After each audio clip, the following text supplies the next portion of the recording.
Hello, my dear students. Welcome to all of you on my YouTube channel. So, in my last class, I have already discussed about the syllabus and strategy about this GS paper 4 that is also called Ethics, Integrity and Aptitude. तो पिछली class में हमने syllabus और strategy पे बहुत ही detail में बात किया था.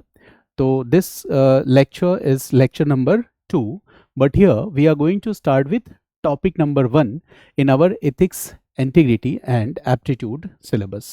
तो lecture 2 basically this is the beginning of the syllabus. ठीक है, जहां हम टॉपिक 1 से स्टार्ट करने जा रहे हैं अपने लेक्चर को, जीएस पेपर 4 मॉड्यूल को, एथिक्स, इंटीग्रिटी एंड एप्टीट्यूड को. और ये पूरा का पूरा सेशन बाइलिंगुअल रहने वाला है जो प्राइमरीली इंग्लिश होगा. ओके, तो let's begin our journey of UPSC preparation, and the video lecture series is ETHISC series. I have already discussed with you in my last video the meaning and relevance of this word. Okay, so let's start the session. Now, the topic 1 in our ethics syllabus, जो topic 1 है हमारे ethics syllabus का, वो topic है, उसका नाम है ethics and human interface. तो आज की क्लास में हम क्या डिस्कस करने जा रहे हैं. जैसा मैंने कहा कि जब भी हम किसी मॉड्यूल को पढ़ते हैं तो अपने जीएस फाउंडेशन प्रोग्राम में हमें सबसे ज़्यादा फोकस करना होता है कि अंडरस्टैंडिंग, जो बेसिक कॉन्सेप्ट्स हैं, जो फाउंडेशन है, ये बड़ा ही ज़रूरी है. यानी एथिक्स की क्लास में बिना इस बात की जल्दबाजी किए कि हम एक के बाद दूसरा चैप्टर, तीसरा चैप्टर तेज़ी के साथ ख़त्म करें, हम ऐसा नहीं करने वाले. सबसे पहले हम कुछ कीवर्ड्स को समझेंगे.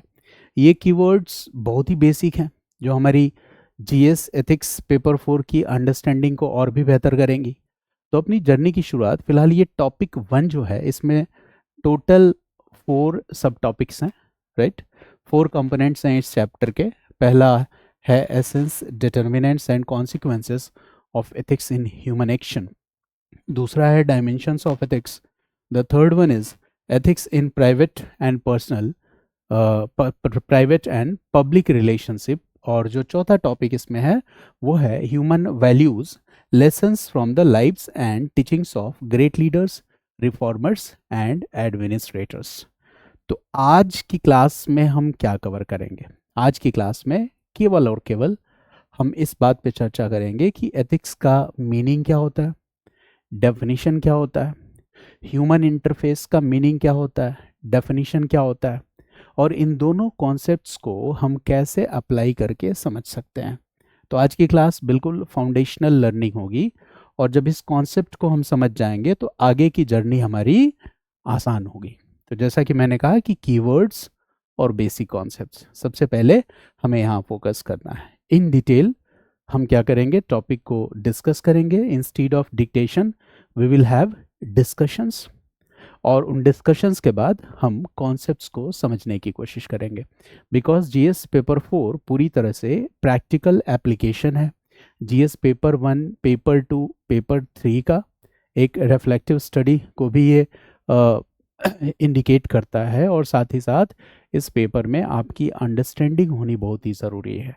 एक अच्छी अंडरस्टैंडिंग के बाद आप अच्छे आंसर्स भी लिख सकते हैं, और साथ ही साथ आप किसी भी प्रिंटेड बुकलेट या किसी भी बुक को अगर आप पढ़ रहे हैं तो आपके लिए उस बुक को समझना ज़्यादा आसान हो जाएगा. तो कीवर्ड्स और बेसिक कॉन्सेप्ट से हम इस जर्नी की शुरुआत करेंगे.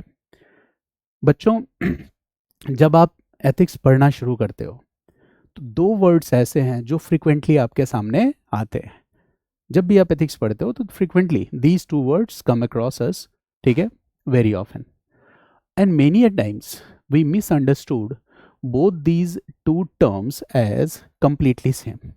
ठीक है, तो वो टर्म्स कौन से हैं? तो एक टर्म है, कीवर्ड है एथिक्स, जो आपने कई बार सुना होगा. दूसरा कीवर्ड है मोरालिटी. ठीक है ना. ह्यूमन इंटरफेस, आमतौर पे ये वर्ड आप ज़्यादा नहीं सुनते हो, खासतौर से जब आप यूपीएससी की प्रिपरेशन कर रहे हैं और आपकी सिलेबस में दिया हुआ है तो आपने ह्यूमन इंटरफेस इस पर्टिकुलर वर्ड को सुना. बट एथिक्स और मोरालिटी ये हमेशा से चर्चा में रहता है. एथिक्स और मोरालिटी के बारे में हम सुनते रहते हैं. ठीक है, तो क्या एथिक्स और मोरालिटी दोनों सेम चीज़ें हैं? क्या दोनों का मतलब एक ही है, या दोनों में कुछ बेसिक डिफरेंसेस हैं? इस बात को समझना बहुत ज़रूरी है, बिकॉज जब हम कीवर्ड्स को अपने आंसर्स में यूज़ करेंगे, तो जब हमारे कॉन्सेप्ट्स बेहतर रहेंगे, कॉन्सेप्ट्स को हम ठीक ढंग से समझे रहेंगे, तो ऐसी कंडीशन में कीवर्ड्स का राइट एप्लीकेशन आंसर्स में हो सकता है। तो सबसे पहले तो इन्हीं दोनों टर्मिनोलॉजीज को देखते हैं हम, कि एथिक्स क्या है और मोरालिटी क्या है। ठीक है, तो एथिक्स का एक बड़ा ही सिंपल सा डेफिनेशन है, और वो क्या है, वो ये है, देखो एथिक्स जो है, it is a branch of philosophy. ठीक है ना, एथिक्स को नीति शास्त्र भी कहते हैं हिंदी में। तो this is a branch of philosophy and it deals with systematic rules और प्रिंसिपल्स गवर्निंग कंडक्ट। ठीक है ना, यानी फिलॉसफी की एक ऐसी ब्रांच जो कंडक्ट को गवर्न करने वाले रूल्स और प्रिंसिपल्स का सिस्टमेटिक और डिटेल्ड स्टडी है। इसे ही हम क्या कहते हैं, एथिक्स कहते हैं। अभी मैं इसको आसान भाषा में भी बताऊंगा, पहले कुछ कीवर्ड्स को समझते हैं। वहीं दूसरी तरफ मोरालिटी क्या है, सो मोरालिटी में हम किस चीज़ की बात कर रहे हैं, believes and practices about what is right and what is wrong. ठीक है, ऐसी बिलीव्स और ऐसी कल्चरल प्रैक्टिसेस जिसके आधार पर ये कहा जाता है कि क्या सही है क्या गलत है, what is right what is wrong. Ethics is also related to that, ethics भी इससे जुड़ा हुआ है कि व्हाट इज राइट और व्हाट इज रॉन्ग, ये भी मतलब एथिक्स से जुड़ा हुआ मामला है। But ethics mainly deals with what ought to be done, या what we should do, what is more ethical to do. ठीक है ना, यानी क्या किया जाना चाहिए। ठीक है, in the sense of what is right and what is wrong. तो इसके सिस्टमेटिक और डिटेल्ड स्टडी को ही हम क्या कहते हैं, एथिक्स कहते हैं। देखो, अगर बात इससे भी नहीं अभी समझ में आ रही है, अभी आगे बहुत डिटेल में मैं इसमें जानने वाला हूँ। अगर यहाँ भी हमें समझने में थोड़ी सी दिक्कत हो रही है, तो आपने एक दूसरा मैं एग्जांपल देता हूँ जिससे आप ज़्यादा बेटर तरीके से समझ पाएंगे। आपने एक वर्ड सुना होगा, एस्थेटिक्स। एस्थेटिक्स को हम हिंदी में क्या कहते हैं, सौंदर्य शास्त्र। तो एस्थेटिक्स या सौंदर्य शास्त्र किस चीज को डील करता है, तो देखो ये भी फिलॉसफी की एक ब्रांच है, एस्थेटिक्स या सौंदर्य शास्त्र। और एस्थेटिक्स में स्टडी किया जाता है, किस चीज को स्टडी किया जाता है, तो नेचर ऑफ ब्यूटी। इसमें स्टडी किया जाता है, ठीक है, कि creation of beauty, appreciation of beauty, components of beauty. इसका मतलब क्या है कि थियोरेटिकल स्टडी हम कर रहे हैं। ठीक है, कि व्हाट इज कंसीडर्ड ब्यूटीफुल। ठीक है, इसकी थियोरेटिकल स्टडी हम कर रहे हैं, दैट इज कॉल्ड एस्थेटिक्स। ठीक है, हाउ ब्यूटी इज एक्सपीरियंस्ड, उस साइकोलॉजिकल प्रोसेस को, उस कंपोनेंट को हम समझने की कोशिश कर रहे हैं एक थियोरेटिकल स्टडी के द्वारा। So that is called aesthetics. But वहीं दूसरी तरफ, एक तरफ सौंदर्य शास्त्र है एस्थेटिक्स, वहीं दूसरी तरफ एक दूसरा शब्द है जिसको हम सुंदरता कहते हैं। ठीक है, that also means beauty. Beauty means सुंदरता। इसका मतलब क्या है, अब देखो क्या है, जब आप सुंदरता की बात करोगे तो सुंदरता शास्त्र जैसी कोई चीज नहीं होती है। सौंदर्य शास्त्र होता है जिसमें सुंदरता के विभिन्न आयामों को, थियोरेटिकल पर्सपेक्टिव्स को आप स्टडी करते हो। बट सुंदरता क्या है, ब्यूटी क्या है, ठीक है, तो ये हमारा पर्सनल सेंस है। जैसे मान लो कि मैं हूं, तो मेरे लिए खूबसूरती का क्या पैमाना है, ठीक है, ये कौन तय करेगा, मेरी सेंसेस तय करेंगी कि मेरे लिए खूबसूरत क्या है। आपकी सेंसेस इस बात को तय करेंगी कि आप ब्यूटी को किस तरह से देख रहे हो। ठीक है, हो सकता है कि मुझे गुलाब के फूल की जगह कैक्टस को देख के, कैक्टस में वो ब्यूटी नजर आती हो, आपको गुलाब के फूल में नजर आ रही है। यानी हम दोनों के देखने का, सेंसेस का रिएक्शन क्या हो गया, अलग हो गया यहाँ पे। ठीक है, यानी यहाँ पे कोई स्टैंडर्ड पैरामीटर नहीं है, फिक्स सेट ऑफ गाइडलाइंस या रूल्स नहीं है। ठीक है, कि सुंदरता क्या है, ये हम सब अलग अलग तरीके से इस चीज को क्या कर रहे हैं, परसीव कर रहे हैं, कि हम सबके लिए ब्यूटी जो है इसके पैरामीटर्स अलग हैं। जैसे आपको कोई मतलब ज्यादा खूबसूरत लगता है, ज्यादा सुंदर लगता है, और आपको जो सुंदर लगता है उसको कोई और ज्यादा सुंदर लगता है। मेरी बात समझ गया ना, वो बड़ा ही एक फेमस कहावत है कि मैं चाहूँ तुमको और तुम चाहो किसी और को। क्यों? इनफैक्चुएशन है, और इनफैक्चुएशन किस वजह से है? ठीक है, ब्यूटी, अट्रैक्शन, इसकी वजह से है। और यहाँ पे सबके पैरामीटर्स क्या होते हैं? अलग अलग होते हैं। ठीक ऐसा ही कुछ रिलेशन एथिक्स और मोरालिटी के बीच में भी है। ठीक है, तो एथिक्स की जब हम बात करते हैं तो एथिक्स का मतलब हो गया कि this is a branch of philosophy. Ethics क्या है? नीति शास्त्र। ये फिलॉसफी का एक ब्रांच है, और फिलॉसफी के इस ब्रांच में हम क्या कर रहे हैं? सिस्टमेटिक रूल्स दिए हुए हैं, व्यवस्थित ढंग से कुछ नियम दिए हुए हैं, कुछ प्रिंसिपल्स दिए हुए हैं। और वो रूल्स और प्रिंसिपल्स जिसको हम स्टडी करते हैं, डिटेल स्टडी करते हैं, वो हमें ये बताते हैं कि ये रूल्स और प्रिंसिपल्स हमारे कंडक्ट को, हमारे आचरण को कैसे गवर्न करते हैं। ठीक है, तो इसका डिटेल स्टडी, मतलब ये रूल्स और प्रिंसिपल्स ऑलरेडी दी है, ये कोडिफाइड सेट ऑफ रूल्स हैं, पहले से ये क्या है ना, नियमबद्ध है। ठीक है, इसके कुछ सिद्धांत हैं, कुछ प्रिंसिपल्स हैं, और उन सिद्धांतों के आधार पर, उन प्रिंसिपल्स के बिहाफ पर आप ये तय कर पा रहे हो कि what is good, what is bad, क्या अच्छा है, क्या बुरा है, what is right, what is wrong, क्या सही है, क्या गलत है। ठीक है ना, यानी कि ये जो प्रिंसिपल्स हैं ये क्या है? ऑर्गेनाइज्ड हैं, व्यवस्थित हैं। साथ ही साथ ये क्या है? जनरलाइजेबल हैं। ये प्रिंसिपल्स को सब लोग, ठीक है, उसी रूप में स्टडी करते हैं जिस रूप में ये दिया हुआ है। यानी कि ये प्रिंसिपल्स हर आदमी का अपना कोई पर्सनल ओपिनियन नहीं है, बट ये क्या है? फिक्स गाइडलाइंस है। इसीलिए हम इनको क्या कहते हैं? एथिक्स की कैटेगरी में रखते हैं। तो एथिक्स आपको समझ में आया कि जब हम एथिक्स की बात कर रहे हैं, नीति शास्त्र की बात कर रहे हैं, तो हम एक विधा की बात कर रहे हैं, शास्त्र। ठीक है, शास्त्र। ठीक है, तो देखो, जब आप एथिक्स की बात कर रहे हो, इसका मतलब आप एक विधा की बात कर रहे हो। ठीक है, और वो विधा क्या है? सिस्टमेटिक गाइडलाइंस की तरह। और सबसे खास बात है कि एथिक्स जो है, इसके अलग अलग डोमेन हो सकते हैं। ठीक है ना, एथिक्स के अलग अलग डोमेन हो सकते हैं। जैसे अभी हम फिलहाल तो बात इसी टर्मिनोलॉजी पे कर रहे हैं, एथिक्स पे, तो एथिक्स के डोमेन भी अलग हो सकते हैं। जैसे अगर हम एथिक्स के कुछ डोमेन्स की बात करें, राइट, तो आप यहाँ देखोगे कि जैसे मेडिकल एथिक्स, ये क्या है? एथिक्स का एक डोमेन है। इसी तरह से रिसर्च एथिक्स भी एथिक्स का एक डोमेन है।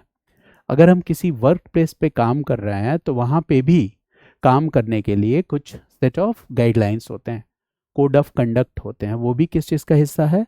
हमारे वर्क एथिक्स का हिस्सा है। ठीक है ना, ऐसे ही लीगल एथिक्स है, मिलिट्री एथिक्स है, बिजनेस एथिक्स है, रिसर्च एथिक्स है। ऐसे बहुत सारे एथिक्स की कैटेगरीज हैं। तो देखो, डोमेन डोमेन मैं क्यों कह रहा हूँ? जैसे मान लो कि ये है, एग्जाम्पल हम ले लेते हैं मेडिकल एथिक्स का। मेडिकल एथिक्स का मतलब क्या है? कि जब आप डॉक्टर बनते हो, अपनी एमबीबीएस और एमडी कंप्लीट करते हो, और जब आप प्रैक्टिस करने जाते हो, ठीक है, तो जितने भी डॉक्टर्स हैं उनके लिए एक सेट ऑफ गाइडलाइंस दिया गया है। ठीक है, मेरी बात समझ गया मैं क्या कहना चाह रहा हूँ? सबके लिए सेट ऑफ गाइडलाइंस है जो कॉमन है सभी डॉक्टर्स के लिए। वो गाइडलाइन को आप नहीं तैयार करते, वो पहले से ही क्या है? कोडिफाइड है। और आपको क्या करना होता है? उस सेट ऑफ गाइडलाइंस के अकॉर्डिंग ही अपने कंडक्ट, अपने आचरण को बनाए रखना होता है अपने प्रोफेशन में। तो उसी को हम क्या कहते हैं? Medical ethics. इसी तरह से बिजनेस में भी एथिक्स को फॉलो किया जाता है। तो बिजनेस भी क्या हो गया? एक डोमेन हो गया। और इस डोमेन में भी क्या है? कुछ सेट ऑफ गाइडलाइंस है। जैसे आपने डब्ल्यूटीओ पढ़ा होगा इकोनॉमिक्स में। तो डब्ल्यूटीओ का काम क्या है? कि जो फेयर कंपटीशन है ट्रेड एंड कॉमर्स में, इस चीज़ को वो क्या करेगी? प्रमोट करेगी। ठीक है, यानी कि व्यापार वाणिज्य में जो स्वस्थ और खुली प्रतिस्पर्धा है, उसको डब्ल्यूटीओ क्या करेगी? प्रमोट करेगी। जो मोनोपोलिस्टिक ट्रेड प्रैक्टिसेस हैं, एकाधिकारवादी व्यापार व्यवहार है, उनको डब्ल्यूटीओ क्या करेगी? रेगुलेट करेगी। मार्केट में फेयर कंपटीशन, निष्पक्ष प्रतिस्पर्धा को क्या करेगी? इंश्योर करेगी। ठीक है, तो ये इंटरनेशनल ट्रेड के कॉन्सेप्ट में है। ठीक है, बिजनेस एथिक्स में अगर आप बैंक्स की बात करोगे तो उनके भी बिजनेस का एथिक्स है। ठीक है। शेयर मार्केट की बात करोगे तो वहां पे भी कुछ एथिक्स हैं, जैसे इनसाइडर ट्रेडिंग नहीं करना और ये सारी चीजें। तो देखो क्या हर डोमेन में क्या है, कुछ सेट ऑफ गाइडलाइंस हैं।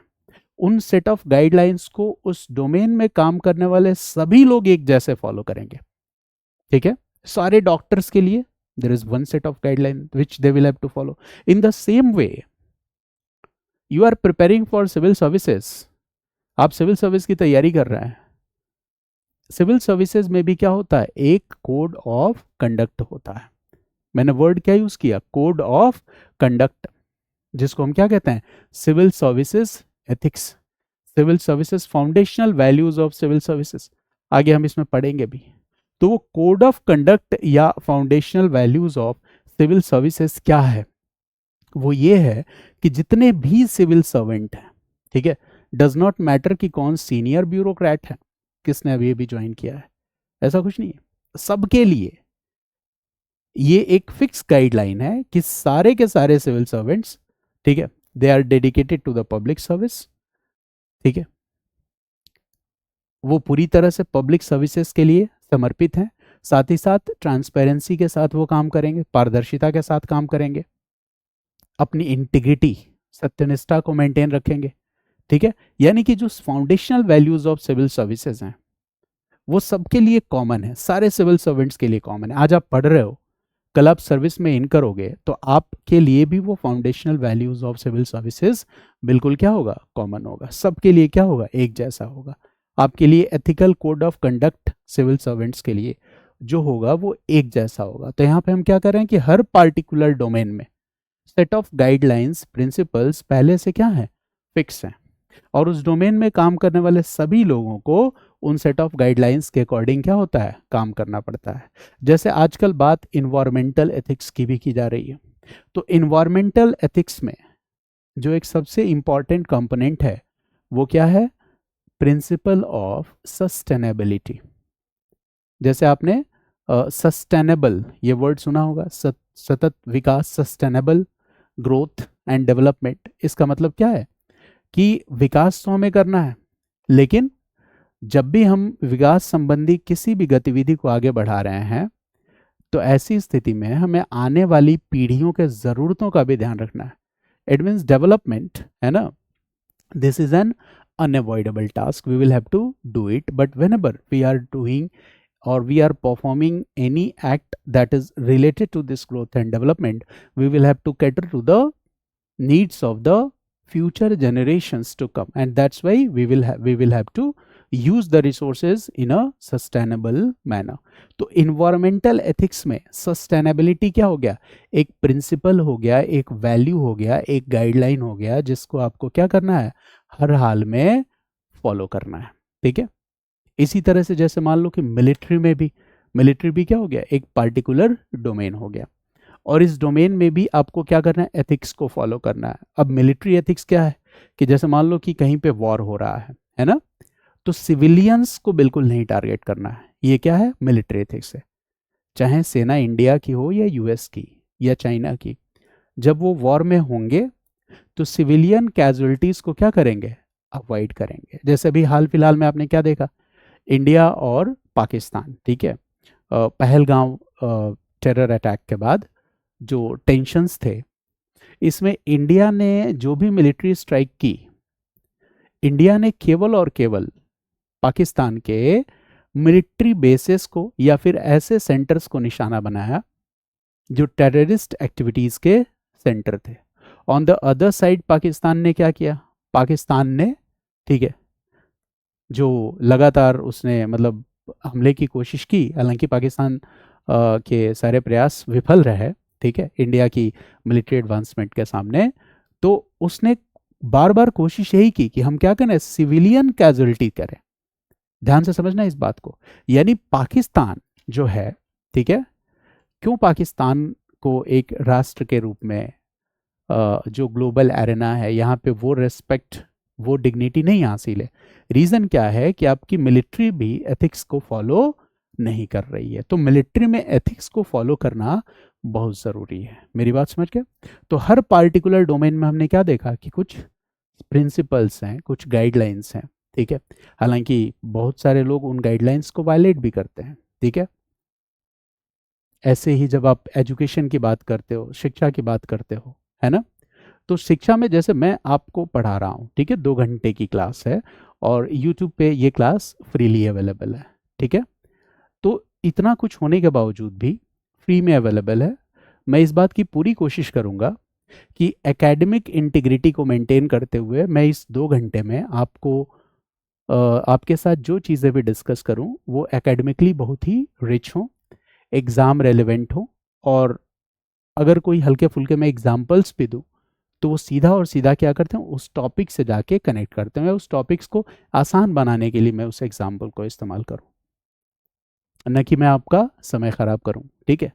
तो ये भी क्या है, ये भी हमारे एजुकेशन प्रोफेशन का एक एथिक्स हो गया कि अगर मेरी वीडियो को if even 10 students are watching the videos, है ना, so they must get the right content, they must get the proper guidance कि 2 घंटे की वीडियो के बाद आपको ये ज़रूर एहसास हो कि हाँ, इस वीडियो से हमने कुछ सीखा।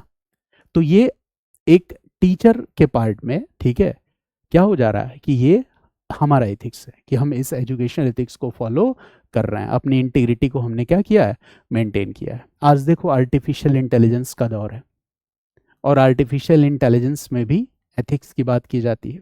और आर्टिफिशियल इंटेलिजेंस में एथिक्स का मतलब क्या है, जैसे यूट्यूब देखो, ये कुछ एल्गोरिदम्स पे काम करता है, राइट। जैसे पिछले 5 to 6 मंथ से मैं यूट्यूब पे एक्टिव हूँ, ठीक है। तो ये एल्गोरिदम्स क्या होता है कि जैसे अगर आपका कंटेंट राइट है, सही है, ठीक है, कंटेंट इंगेजिंग है, तो यूट्यूब धीरे धीरे आपकी वीडियोस को अपने आप क्या करता है, प्रोमोट करता है, ठीक है। ये यूट्यूब का क्या है, एआई एथिक्स है, आर्टिफिशियल इंटेलिजेंस एथिक्स है। बट इस एथिक्स को भी लोगों ने बाईपास करना शुरू कर दिया है, लोगों ने इसकी नब्ज पकड़ ली है, ठीक है, कि छोटे कंटेंट बनाओ, 5 मिनट्स, 10 मिनट्स, 15 मिनट्स, ठीक है, हाफ एन आवर से ज़्यादा ना हो, 1 आवर से ज़्यादा ना हो, ठीक है। तो इससे क्या होगा, ऑडियंस की साइकोलॉजी की, अरे यार ये कंटेंट तो केवल 28 मिनट्स का है, चलो देख लेते हैं, 58 मिनट्स का है, चलो देख लेते हैं। तो आपने क्या किया, यही नहीं, इसके अलावा लोगों ने क्या किया, स्पैम बोट्स और तमाम तरह की चीज़ों को यूज़ किया। तो इस एआई एथिक्स में भी एल्गोरिदम्स, ठीक है, इसको बाईपास करके चैनल को आगे कैसे बढ़ाया जा सकता है, इसके लिए भी लोगों के पास तमाम तमाम तरह के तरीके हैं। तो आज एक कंज्यूमर के पास, या अगर आप व्यूअर हो, सोशल नेटवर्किंग साइट्स यूज़ कर रहे हो, इंटरनेट यूज़ कर रहे हो, तो ये एक बहुत ही हार्श रियलिटी है, कड़वी सच्चाई है कि आप अपने मोबाइल पे, ठीक है, आप वो नहीं देख रहे हो जो आपको देखना चाहिए, आप जो देखना चाहते हो, बल्कि बाजार आपको जो दिखाना चाहता है आप वो देख रहे हो। और बाजार ने इसके लिए पूरी व्यवस्था कर रखी है, ठीक है, कि आप क्या देखोगे ये आप नहीं तय कर रहे हो, ये कोई और तय कर रहा है, ठीक है ना। फीड में, सजेशंस में तमाम तरह के वीडियोस और मतलब न्यूज़ आते हैं जिनको आप नहीं देखना चाहते हो, नहीं रीड करना चाहते हो, बट न चाहते हुए भी मैं भी ऐसा करता हूँ कि भाई अचानक से कोई थंबनेल मुझे दिखा किसी वीडियो का, और वो थंबनेल कुछ इस तरह से लिखा गया रहता है कि उस थंबनेल को देखने के बाद, ठीक है ना कहीं सेंसेशनलिज्म जैसी चीज़ों को यूज़ करके उस थंबनेल को डिज़ाइन करो कि थंबनेल को पढ़ते ही ऐसा लगे जैसे बहुत ही सेंसेशनल मुद्दा है, तो उस पर क्लिक करोगे तुम, ठीक है। मैं भी ऐसा करता हूँ, I was many a times I was in the trap कि गांधी ने ऐसा किया, ठीक है, गांधी के थे इतनी महिलाओं से संबंध, इस टाइप का भी लोग थंबनेल बना देते हैं। अब उसको पढ़ते ही आदमी सोचता है अरे ये चीज़ तो गांधी के बारे में मैंने कभी पढ़ी नहीं, तो रुको इस वीडियो को मैं देखता हूँ, ठीक है। और प्रिंट मीडिया में भी बहुत सारे ऐसे न्यूज़ सामने लोग लिखते हैं जो मतलब फेक, ठीक है, हेडलाइंस होती है या सेंसेशनलिज्म को प्रमोट किया जाता है। तो देखो एक तरफ तो मतलब एक आर्टिफिशियल इंटेलिजेंस एथिक्स में भी मतलब एथिक्स को फॉलो करना चाहिए, सबको करना चाहिए, बट वो चीज़ें बाईपास हो रही हैं। मीडिया में भी हम क्या देख रहे हैं कि मीडिया में भी मिस इन्फॉर्मेशन, डिसइन्फॉर्मेशन, ठीक है। होना क्या चाहिए कि मीडिया पर्सनल्स को अपनी रिपोर्ट को ट्रुथफुली लोगों के सामने रखना चाहिए, जिससे लोगों को देश दुनिया में क्या हो रहा है इसकी सच्चाई पता चले, ठीक है। जो जैसा है वैसा लोगों के सामने आप रखो, ठीक है, आप अपना ओपिनियन मत दो, ठीक है। अब आज क्या हो गया है कि आज मीडिया में देखो, सुबह से लेकर शाम तक सारे मीडिया पर्सनल्स क्या करते हैं, अपना ओपिनियन देते रहते हैं, ठीक है। और जो इन्फॉर्मेशन लोगों तक नहीं पहुंचने मतलब पहुंचनी चाहिए वो नहीं पहुंच रही है। और कई सारी ऐसी न्यूज़ को वो क्या करते हैं, ज़्यादा से ज़्यादा सेंसेशनल बना के आपके सामने पेश करते हैं। तो हमने क्या देखा कि वहाँ पे कॉम्प्रोमाइज़ हो रहा है, किस चीज़ के साथ कॉम्प्रोमाइज़ हो रहा है, मीडिया एथिक्स से, ठीक है। लीगल एथिक्स में जैसे मान लो आप लॉयर हो और आपका कोई क्लाइंट है, मुवक्किल है, ठीक है, तो आपकी और आपके क्लाइंट के बीच में जो भी बातें होंगी वो पूरी तरह से क्या होंगी, गोपनीय होंगी, कॉन्फिडेंशियल होंगी, ठीक है ना। ये क्या होता है, एक लीगल एथिक्स का एक सबसे इंपॉर्टेंट रूल होता है। तो एथिक्स देखो, एथिक्स वैसे तो फिलॉसफी की एक ब्रांच है, लेकिन हर डोमेन में, ठीक है, चाहे हर डोमेन में, हर प्रोफेशन में, चाहे वो इकोनॉमी डोमेन हो, पॉलिटी से जुड़ा हुआ डोमेन हो, ठीक है, तो हर जगह हमने क्या देखा कि एक सेट ऑफ गाइडलाइंस हैं, ठीक है। और उन सेट ऑफ गाइडलाइंस के अकॉर्डिंग वहाँ पे तय किया जाता है कि क्या अच्छा है और क्या बुरा है। और उस डोमेन में काम करने वाले सभी लोगों के लिए वो सेट ऑफ गाइडलाइंस हमेशा क्या होता है, एक जैसा होता है, ठीक है ना। तो उस चीज़ को हम क्या कहते हैं, दैट इज कॉल्ड एथिक्स, ठीक है। तो अब मुझे लग रहा है कि शायद आप इस बात को समझ गए होंगे कि जब हम एथिक्स की बात कर रहे हैं तो ethics is a branch of philosophy. जैसे मैंने कहा था कि जैसे एस्थेटिक्स, सौंदर्य शास्त्र, ये फिलॉसफी की ब्रांच है, वैसे ही एथिक्स भी फिलॉसफी की एक ब्रांच है। और यहाँ जो कुछ भी दिया रहता है वो क्या रहता है, कोडिफाइड होता है, ठीक है। इसके प्रिंसिपल्स, रूल्स, सब कुछ क्या होंगे, कोडिफाइड होंगे। And ethics tells us, ethics हमें बताता है how we ought to behave in society, ठीक है।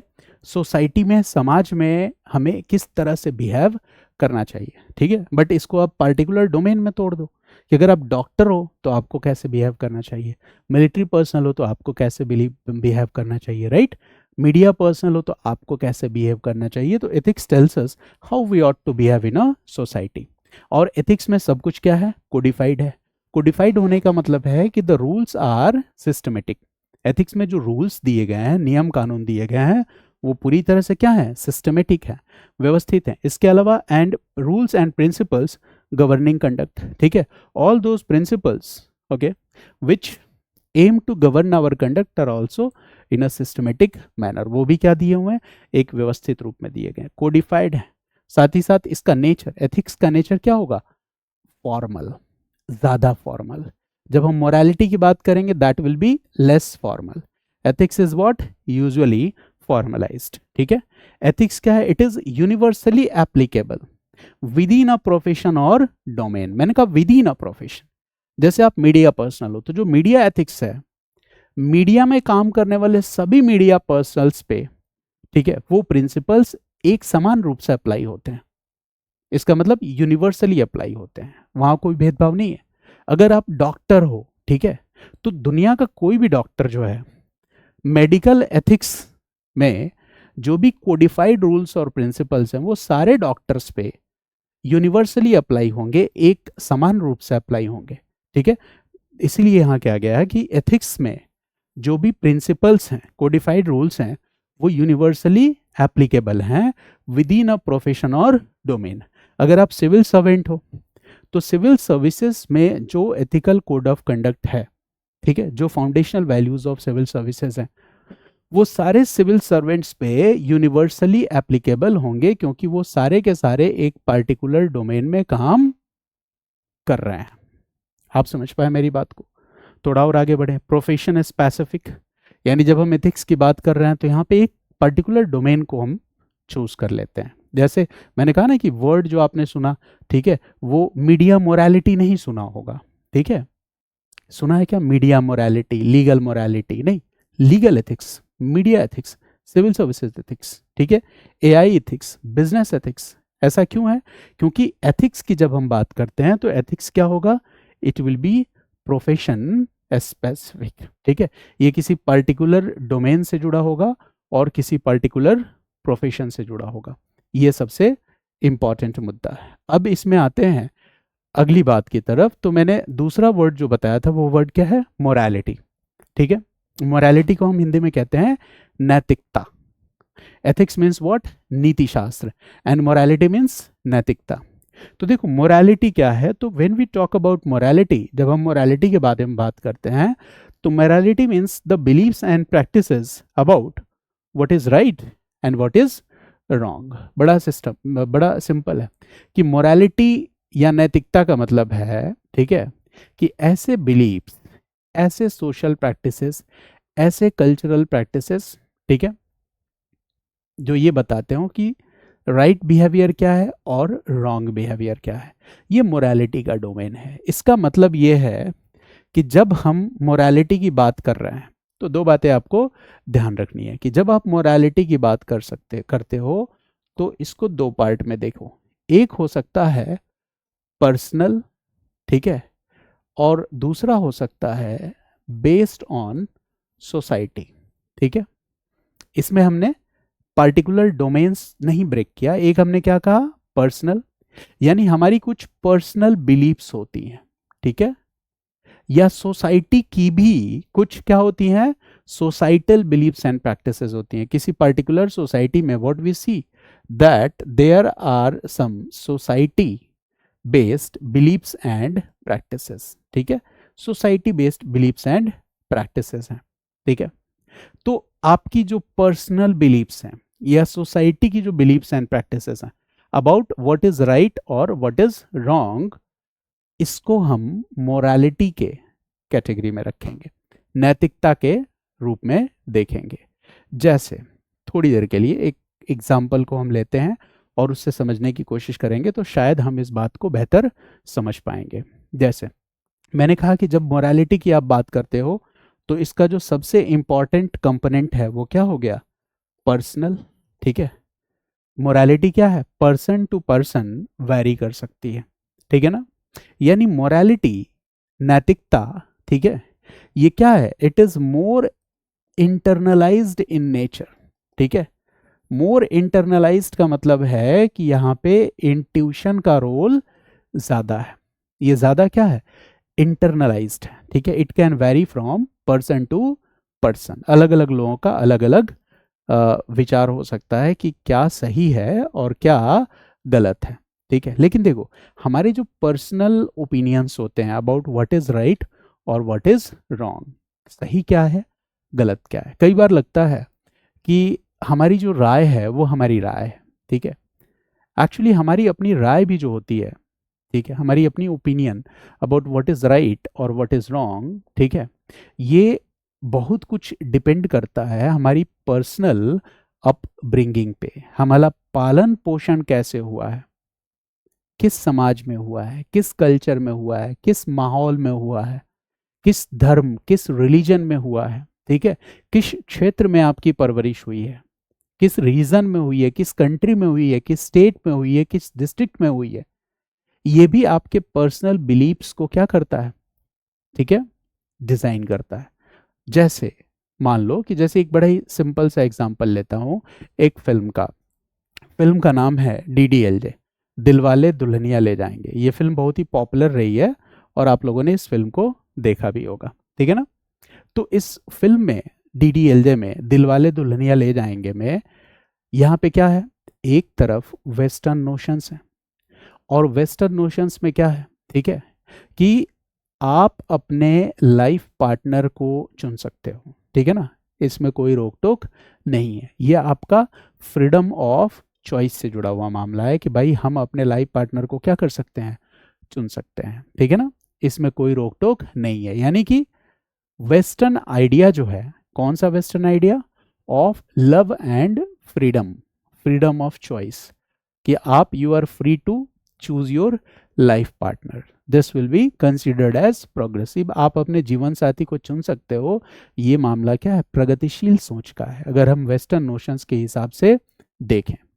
बट इंडियन कल्चरल प्रैक्टिसेस और ट्रेडिशंस की अगर हम बात करें तो इंडियन कल्चरल प्रैक्टिसेस और ट्रेडिशंस में अरेंज्ड मैरिज को ज़्यादा प्रमोट किया जाता है, ठीक है ना। अरेंज्ड मैरिज को फैमिली के ऑनर के साथ, परिवार के सम्मान और प्रतिष्ठा के साथ जोड़ के देखा जाता है। तो देखो भारतीय समाज में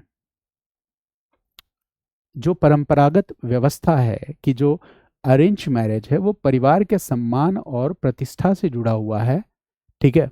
लव मैरिज या फिर एक लड़का या एक लड़की अपने जीवन साथी को खुद न चुने, उनको चुनने में उनके परिवार के लोगों की महत्वपूर्ण भूमिका होनी चाहिए। ये क्या है? ये हमारी अपब्रिंगिंग है, ये हमारी कल्चर और सोसाइटी की बिलीफ्स और प्रैक्टिसेस हैं, ठीक है। और जबकि वेस्टर्न नोशंस की कुछ अलग कल्चरल बिलीफ्स और प्रैक्टिसेस हैं। वेस्टर्न नोशंस वहां पे अगर आप जाओगे, ठीक है, तो इस चीज को प्रोग्रेसिव माना जाएगा, ठीक है। Love and freedom, freedom to choose your life partner. India के विलेजेस में चले जाओगे, है ना, तो अरेंज मैरिज को फैमिली ऑनर के साथ जोड़ के देखा जाएगा, और freedom to choose your life partner इसको अच्छा नहीं समझा जाएगा। और डीडीएलजे में इस कॉन्फ्लिक्ट को बहुत बेहतर तरीके से दिखाया गया है, ठीक है। दैट व्हाट इज राइट और what is moral, how to choose a life partner, ठीक है ना। So this greatly varies between two different cultures. ये अलग अलग कल्चर्स में क्या है, अलग अलग है, ठीक है ना। और देखो क्या होता है, जैसे राज और सिमरन, तो सिमरन जो है, ठीक है, वो ट्रेडिशनल इंडियन फैमिली से आती है, रह कहाँ रही है, लंदन में, और उसका परिवार पूरी तरह से क्या कर रहा है, अपने इंडियन कल्चरल प्रैक्टिसेस और बिलीव्स को स्ट्रांगली होल्ड कर रहा है, उसको मजबूती से लेके आगे चल रहा है, ठीक है। तो उनका विश्वास क्या है, अरेंज मैरिज में है। मेरी बात समझ गए? तो देखो क्या होता है, इस तरह के जो कॉन्टेक्स्ट हैं, इस तरह के जो एग्जाम्पल हैं, वो कल्चरल रिलेटिविज्म को भी दिखाते हैं। तो देखो मैंने कहा कि मोरालिटी जो है कल्चर स्पेसिफिक है, नैतिकता क्या है, कल्चर स्पेसिफिक है। और कल्चर, कल्चर आसमान में थोड़ी ना होगा, संस्कृति आसमान में थोड़ी ना होगी, संस्कृति हमेशा समाज के सापेक्ष होगी, समाज से जुड़ी होगी, ठीक है ना। तो संस्कृति में क्या सही है क्या गलत, कल्चर में क्या सही है क्या गलत है, ये आप सोसाइटी से जोड़ के देख सकते हो। और सोसाइटी में जो भी कल्चरल प्रैक्टिसेस हैं, इन सब के लिए जो वर्ड हम यूज करेंगे वो वर्ड कौन सी है, मोरालिटी या नैतिकता, जो अलग अलग कल्चर्स में क्या करती है, वैरी करती है। मेरी बात समझ गया ना। तो एथिक्स का एक नेचर है कि यूनिवर्सली एप्लीकेबल होता है इन अ पार्टिकुलर डोमेन, किसी भी पार्टिकुलर डोमेन में वो क्या होगा, यूनिवर्सली एप्लीकेबल होगा। जब लेकिन जब हम मोरालिटी की बात करेंगे, नैतिकता की बात करेंगे, तो it is more internalised in nature, ये ज्यादा इंटरनलाइज्ड है। एथिक्स क्या है, ज्यादा फॉर्मल है, मोरालिटी क्या है, कम फॉर्मल है। एथिक्स क्या होता है, एक पार्टिकुलर डोमेन में यूनिवर्सली एप्लीकेबल होता है, सबके लिए एक जैसा होता है। बट वही मोरालिटी क्या होती है, it differs from person to person, ठीक है ना। मोरालिटी क्या होगी, पर्सन टू पर्सन वैरी करेगी, डिफर करेगी, ये बात हमें समझना है, ठीक है ना। सोसाइटी, अलग अलग सोसाइटीज में अलग अलग कल्चरल प्रैक्टिसेस में, ठीक है, मोरालिटी के स्टैंडर्ड्स, मोरालिटी से गाइडेड बिलीव्स अलग अलग हो जाएंगे। मेरी बात समझ गए? और मोरालिटी हमारी पर्सनल अपब्रिंगिंग पे भी, है ना, डिपेंड करता है, ठीक है ना। तो ये बात आप समझ गए कि मोरालिटी क्या है, ठीक है। जैसे देखो, अगर मैं ये कहूँ कि परिवार में, जैसे परिवार का एक संस्कार है, और संस्कार क्या है कि परिवार में जो बड़े बुजुर्ग हैं उनका सम्मान करना चाहिए, ठीक है। ये क्या हो गया, परिवार का एक संस्कार हो गया या मूल्य हो गया, ठीक है। इसको आप फैमिली वैल्यूज भी कहते हो। तो ये फैमिली वैल्यूज को हम कहाँ रखेंगे, एथिक्स में रखेंगे कि मोरालिटी में रखेंगे, तो इसको हम कहाँ रखेंगे, मोरालिटी में रखेंगे, समझ गए ना। जैसे आप किसी न किसी धर्म को मानते होगे, ठीक है, हिंदू, मुस्लिम, ईसाई, सिख, किसी भी धर्म से आप हो, तो हर धर्म में दान की बात की गई है, चैरिटी की बात की गई है, सब में सच बोलने की बात की गई है। लेकिन जब आप अहिंसा की बात करते हो, तो जैनिज्म में अहिंसा का हमें क्या दिखता है, ठीक है, एक बड़ा ही मतलब strictest form of non violence, ठीक है ना। अहिंसा का कठोरतम रूप दिखता है, ठीक है, मतलब बहुत ही हाई क्लास की अहिंसा, हर आदमी के लिए उस लेवल को अचीव करना पॉसिबल नहीं है, ठीक है। तो हर धर्म की भी, रिलीजन्स में भी, सारे रिलीजन्स की अपनी एक मोरालिटी होती है, उनका एक स्टैंडर्ड्स होता है, ठीक है। आप इस बात को समझ गए। इसी तरह से जैसे हमारी खुद की पर्सनल मोरालिटी होती है, जो पर्सन टू पर्सन क्या होती है, वारी करती है। जैसे मान लो एज एन इंडिविजुअल आपने ये तय किया कि मैं झूठ नहीं बोलूँगा, ठीक है, चाहे मुझे जितना नुकसान हो जाए, ठीक है, मैं झूठ नहीं बोलूँगा। इसका मतलब आपने ये तय कर लिया कि कहीं पे अगर मुझे पर्सनल गेन या एडवांटेज हो रहा है झूठ बोलने से, तो भी मैं झूठ नहीं बोलूँगा। जबकि दूसरा आदमी क्या कर सकता है, वो दूसरा ऑप्शन चूज़ कर सकता है कि झूठ बोलने से मुझे फ़ायदा हो रहा है, तो मैं क्या करूँगा, झूठ बोलूँगा। तो ये उसका हो गया, ठीक है, ये उसकी मोरालिटी हो गई। मेरी बात समझ गए? तो इस तरह से हमने क्या देखा कि जब हम मोरालिटी की बात कर रहे हैं, तो मोरालिटी क्या हो जा रही है, पर्सनल हो जा रही है। पर्सनल के साथ साथ अंदर से प्रेरित है, हमारे इंटरनल बिलीफ सिस्टम से प्रेरित है, इंट्यूशन से जुड़ा हुआ मामला ये ज़्यादा है। जबकि एथिक्स क्या है, कोडिफाइड है, यानी कि बाहर से, आउटर या एक्सटर्नल फैक्टर्स यहाँ है। जो मोरालिटी है ये पर्सन टू पर्सन वैरी कर सकती है, रीजन टू रीजन वैरी कर सकती है, अलग अलग कल्चर्स में अलग अलग मोरालिटी हो सकती है, ठीक है ना। वहीं एथिक्स जो है वो क्या होगा, जैसे इन्वायरमेंटल एथिक्स, क्या ये वेरी करेगा क्या कि इंडिया का इन्वायरमेंटल एथिक्स अलग है और यूएस का अलग है? नहीं, इंडिया भी सस्टेनेबिलिटी एज अ प्रिंसिपल, ठीक है, इसको फॉलो करेगा इन्वायरमेंटल एथिक्स में। यूएस भी फॉलो करेगा sustainability as a principle, China भी फॉलो करेगा सस्टेनेबल ग्रोथ एंड डेवलपमेंट, ठीक है। तो यहाँ पे क्या हो रहा है कि जब हम एथिक्स की बात कर रहे हैं तो ये एक डोमेन स्पेसिफिक हो जा रहा है, प्रोफेशन स्पेसिफिक हो जा रहा है, और वो डोमेन और प्रोफेशन स्पेसिफिक होने के साथ साथ ग्लोबल और यूनिवर्सल भी है। जैसे मिलिट्री एथिक्स की मैंने बात की, ठीक है, पाकिस्तान नहीं मानता वो अलग मुद्दा है, लेकिन मिलिट्री एथिक्स ये होकर, मिलिट्री एथिक्स में ही ये कहा गया है लॉ ऑफ प्रोपोर्शनलिटी, यानी अगर किसी दुश्मन देश, कोई दुश्मन देश आपके साथ लड़ाई कर रहा है, ठीक है, और उस लड़ाई में टैंक यूज कर रहा है, तो आपको भी केवल क्या करना है, टैंक यूज करना है। मेरी बात समझ गए ना, प्रोपोर्शनलिटी, ठीक है। तो इस चीज को मेंटेन रखना है, ठीक है। तो आर्मी है तो आर्मी आर्मी, नेवी को आप लेके आओगे तो आप भी नेवी लेके आओगे, आप एयरफोर्स लेके आओगे तो आप भी एयरफोर्स लेके आओगे। तो ये क्या हो गया, प्रोपोर्शनलिटी, आपको इसको मेंटेन करना है। तो ये मिलिट्री एथिक्स ऐसा नहीं है कि किसी पर्टिकुलर कंट्री के लिए, सबके लिए, ठीक है, बट कुछ फॉलो करते हैं कुछ फॉलो नहीं करते हैं, ठीक है ना।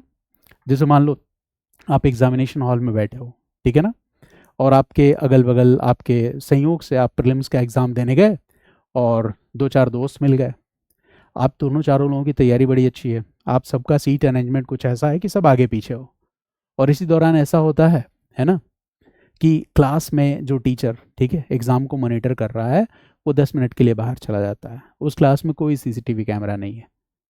अब आपको क्या लगता है कि अच्छा मौका है, चलो हम आपस में पूछ के दो चार क्वेश्चंस को क्या कर लेते हैं, सॉल्व कर लेते हैं। तो आपने क्या किया, चीटिंग की एग्जाम में। इसको चीटिंग कहते हैं कि आपने पूछ लिया कि भाई बताना जरा वो क्वेश्चन नंबर 21 का आंसर क्या होगा। सामने वाले ने बताया टिक करो, बी फॉर बजरंग बली, आपने टिक कर दिया, ठीक है, आपने भी उसको दो चार क्वेश्चंस बता दिए। तो ये क्या हो गया, ये हो गया एग्जामिनेशन में चीटिंग, ठीक है। तो ये क्या हुआ, आपने हो सकता है कि एग्जाम में चीटिंग करने का फैसला लिया कि आपस में बातचीत करके हम दो चार क्वेश्चन ज़्यादा सॉल्व कर लेंगे, किसी और बच्चे ने नहीं किया ऐसा, ठीक है ना। तो ये आपकी क्या हो गई, पर्सनल मोरालिटी हो गई, ये खुद की पर्सनल मोरालिटी हो गई, ठीक है। मान लो कोई व्यक्ति संकट में है, मुसीबत में है, if there is someone who is in distress, ठीक है, किसी परेशानी में है, और अब आप तय कर रहे हो कि मुझे इस आदमी की मदद करनी चाहिए कि नहीं, because this person is in distress, ठीक है।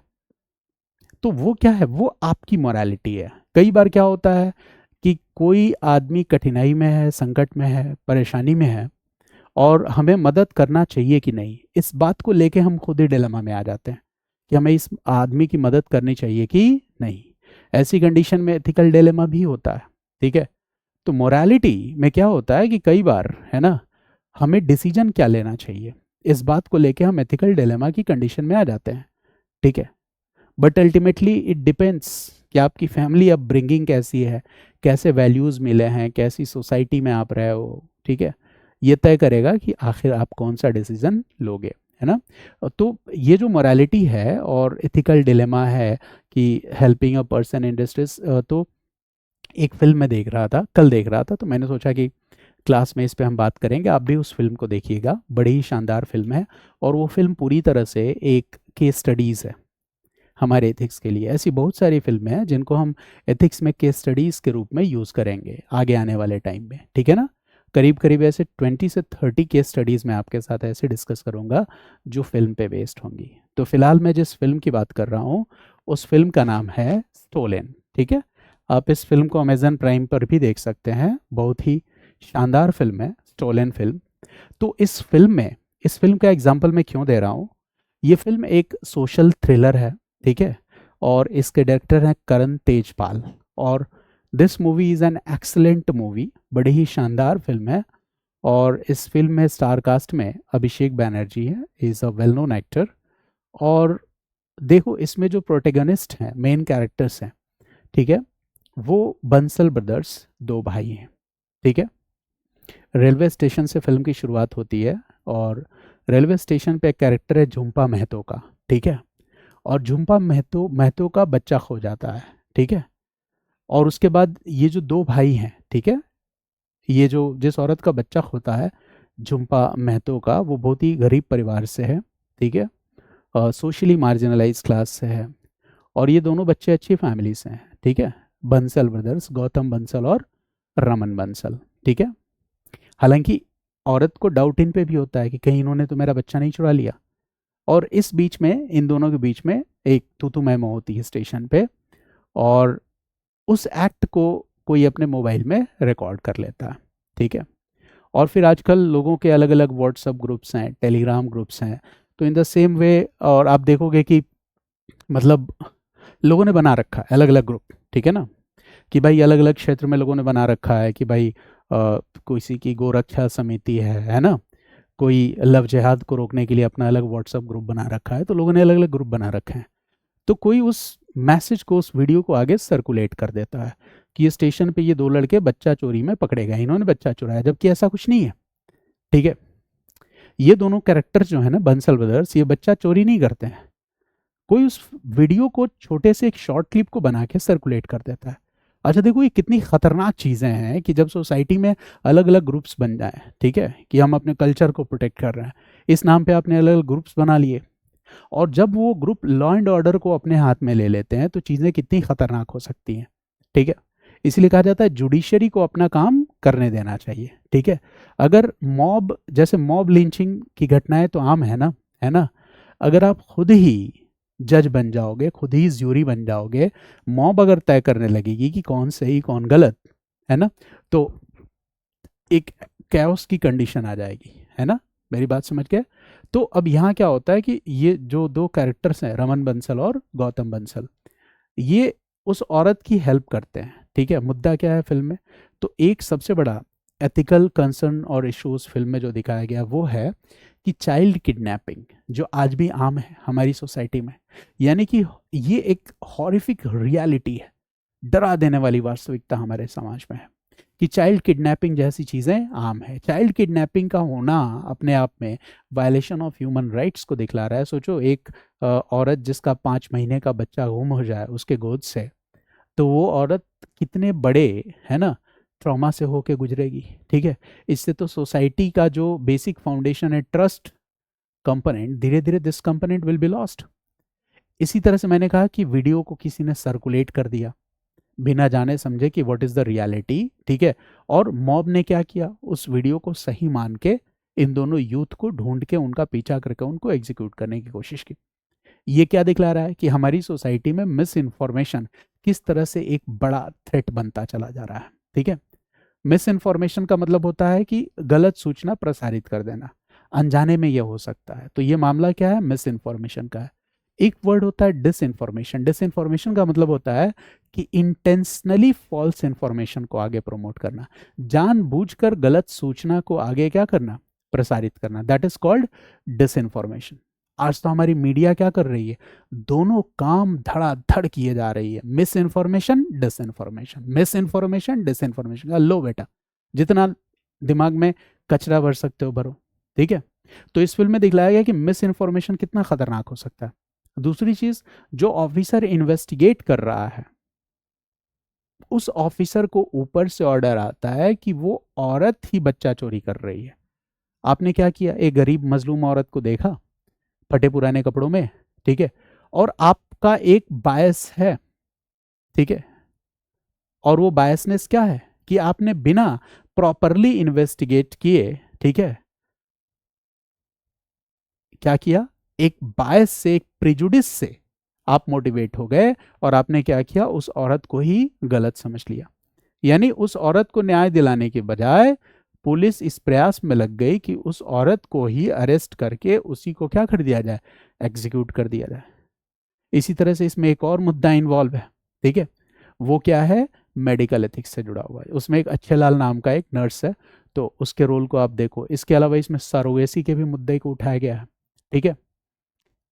सरोगेसी आपने पढ़ा होगा ना, है ना, कि सरोगेसी के नाम पे गरीब महिलाओं का किस तरह से एक्सप्लॉयटेशन होता है, ठीक है ना, ठीक है।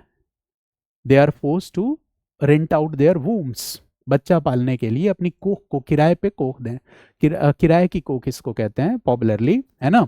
तो इसमें उनके सेफ्टी और सिक्योरिटी के लिए कौन सा प्रोविजन है, ये भी हम लैक कर रहे हैं। ये भी इस फिल्म को बहुत ही बेहतरीन तरीके से दिखाया गया है। लास्टली क्या है कि स्टेशन पे वो दोनों भाई आपस में एक दूसरे के साथ खूब तू तू मैं करते हैं कि उन्हें इस औरत की मदद करनी चाहिए कि नहीं, ठीक है, जिसका बच्चा खो गया है, ठीक है। दोनों भाई आपस में तू तू मैं करते हैं, फिर लास्टली वो तय करते हैं कि हाँ, हम इस औरत की मदद करेंगे, ठीक है ना। लेकिन ये क्या है, एथिकल डायलेमा, कि आपको उस औरत की मदद करनी चाहिए कि नहीं। इसमें आप क्या आ गए, एथिकल डायलेमा में आ गए। लेकिन ठीक है, जैसे ही आपने उस औरत की मदद करने की बात सोची, तो आपने क्या किया, अपने खुद के जीवन को खतरे में डाल लिया, ठीक है।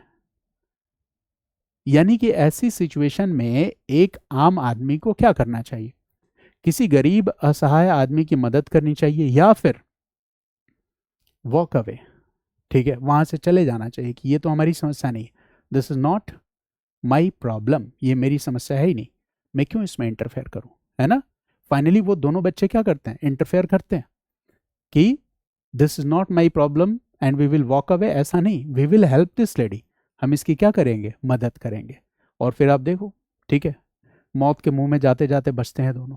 तो ये पूरी की पूरी फिल्म में हमने क्या देखा कि आज भी हमारी सोसाइटी, समाज में, सोसाइटी में जो वीक कमजोर वर्ग है, जो मार्जिनलाइज क्लास है, हाशिए पर स्थित वर्ग है, उसको पूरी तरह से प्रोटेक्ट करने में सक्षम नहीं है। We are failing as a society, ठीक है। और जब हम इस फिल्म को देखते हैं, गंभीरता से सोचते हैं, ठीक है, तो वाकई ये फिल्म हमें सोचने को विवश करती है, ठीक है, कि हमारा समाज किस दिशा में जा रहा है। इस समाज को तो और बेहतर होना चाहिए। सोसाइटी के जो मार्जिनलाइज क्लास हैं, इनको और इनके जीवन को बेहतर बनाने के लिए काम करना चाहिए। एडमिनिस्ट्रेशन को, ठीक है, जो गरीब है, जो वंचित है, ठीक है, उसके लिए ज़्यादा मतलब ध्यान देना चाहिए, वो उसकी टॉप मोस्ट प्रायोरिटी पे होनी चाहिए। लेकिन ऐसा नहीं हो रहा है, मेडिकल एथिक्स का फॉलो नहीं हो रहा है, और प्रशासनिक अधिकारी, पुलिस जो है वो एक बायस पे काम कर रही है, ठीक है। बच्चा चोरी जैसी घटनाएं हो रही हैं, सरोगेसी में भी उसमें एक नए प्रॉब्लम को दिखलाया गया। तो ये सारी चीज़ें, मॉब लिंचिंग, ठीक है, जो अलग अलग कल्चरल ग्रुप्स बने हैं, कल्चर को प्रोटेक्ट के नाम करने के नाम पे किस तरह से वो लॉ एंड ऑर्डर को अपने हाथ में लेके चले जाते हैं, ठीक है। तो देखो यहाँ पे जो बंसल ब्रदर्स ने जो डिसीजन लिया, जो निर्णय लिया, इसको आप किस कैटेगरी में रखोगे, एथिक्स की कैटेगरी में रखोगे या मोरालिटी की कैटेगरी में रखोगे। तो ऑब्वियस है, हम इसको क्या कहेंगे, मोरालिटी, ठीक है। ये उनका पर्सनल डिसीजन है, ठीक है, कि हमें इसमें किस तरह से इंटरफेयर करना है और किस तरह से चीज़ों को देखना है, ठीक है।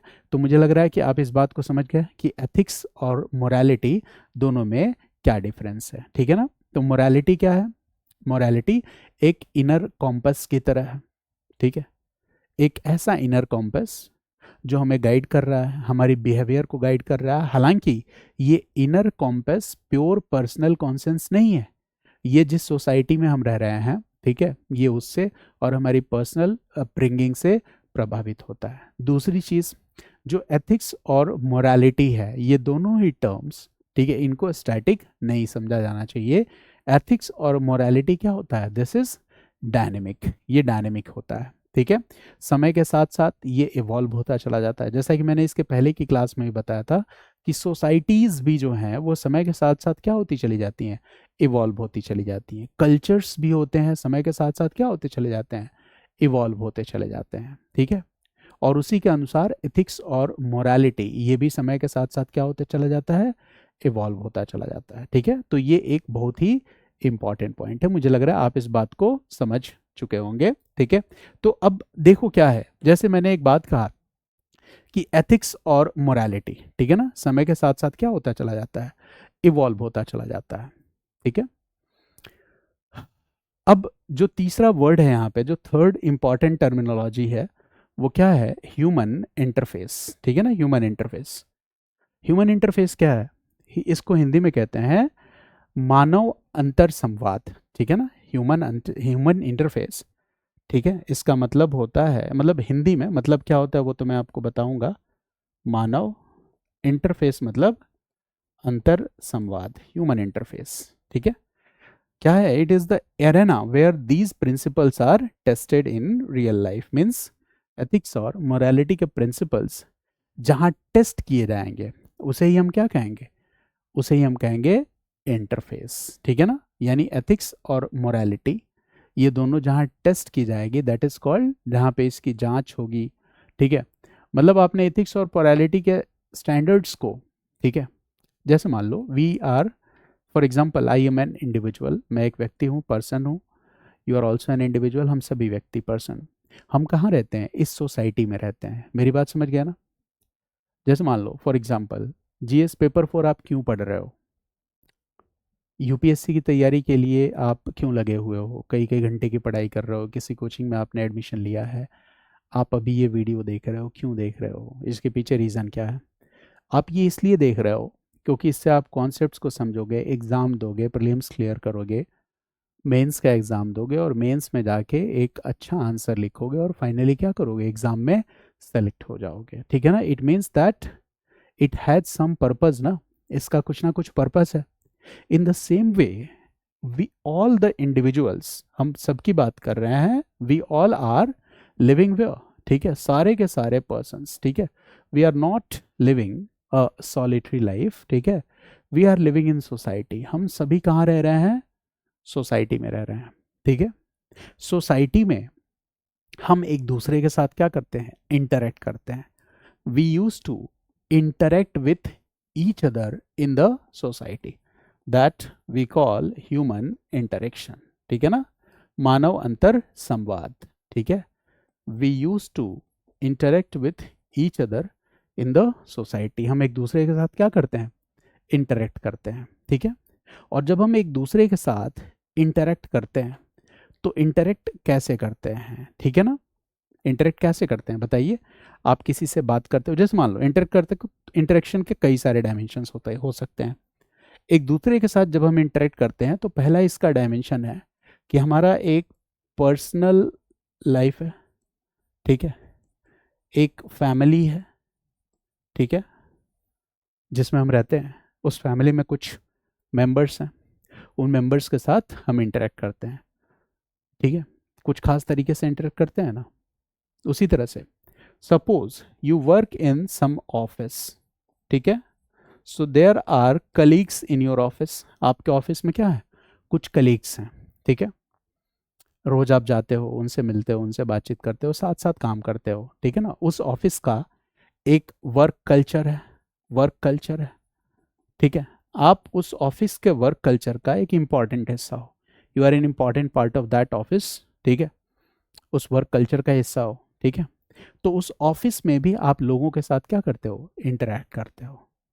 इसके अलावा जब आप घर से ऑफिस के लिए जा रहे हैं, ठीक है, तो या तो आप मेट्रो से जाएंगे, राइट, या फिर आप रोड पे कार से जाएंगे, या कोई और भी आपका मोड ऑफ कम्युनिकेशन हो सकता है। तो when you are walking on the road, ठीक है, by foot, using metro, using your own car, तो at that time also you are interacting with the people of the society. कि सड़क पे चलना है तो लेफ्ट ही चलना है, ये भी क्या है, ह्यूमन इंटरेक्शन। अच्छा, सड़क पे अगर रेड लाइट हो गई तो हमें क्या करना है, रुक जाना है। This is how we interact. Office में जाते ही सबको क्या बोलना है, हाय बोलना है। ठीक है, this is how we interact in the office. मेरी बात समझ गया ना। जैसे ही आपके सामने बॉस आ जाए तो सिजदा और पैबोस दोनों कर लेना है। ठीक है, this is how you interact in the office. ठीक है, इन द फैमिली, ठीक है, जब आपके एल्डर्स हैं उनको आपको क्या करना है, रेस्पेक्ट देना है। This is how interact in the family. इसका मतलब क्या है, एज एन इंडिविजुअल, ठीक है, हमें क्या करना है, बहुत सारे सोसाइटल नॉर्म्स को भी फॉलो करना है। हमें अपनी फैमिली में भी अपना जीवन एक ख़ास तरीके से जीना है, फैमिली मेम्बर्स के साथ जीना है। यानी हमारा इंटरेक्शन या तो पर्सनल लाइफ में होगा, या तो वर्क कल्चर, मैंने कहा या तो प्रोफेशनल लाइफ में होगा।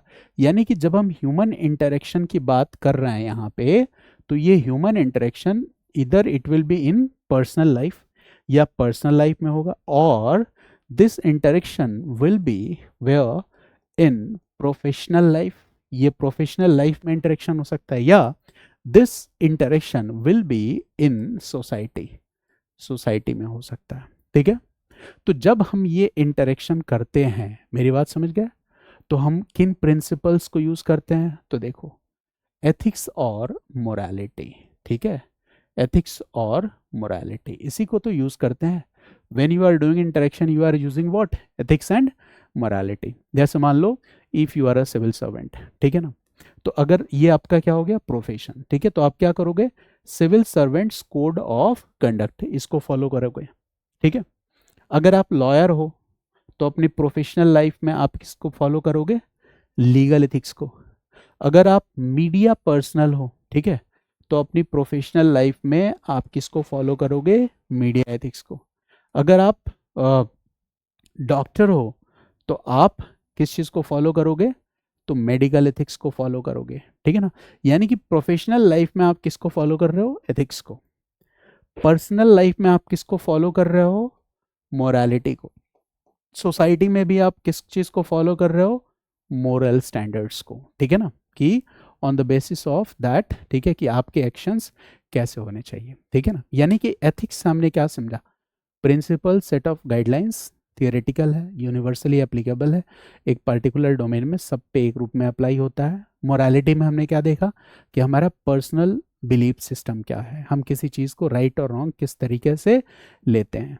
लेकिन जो कुछ भी एथिक्स और मोरालिटी में आपने सीखा, या आपका जो भी इंटरेक्शन है एथिक्स और मोरालिटी में, ठीक है, ये जो भी प्रिंसिपल है, जो भी थियरी है, जहां पे टेस्ट की जाएगी प्रैक्टिकली, उसे ही हम क्या कहते हैं, ह्यूमन इंटरफेस। यानी कि human interface is the area where we do what, practical application of ethics and morality.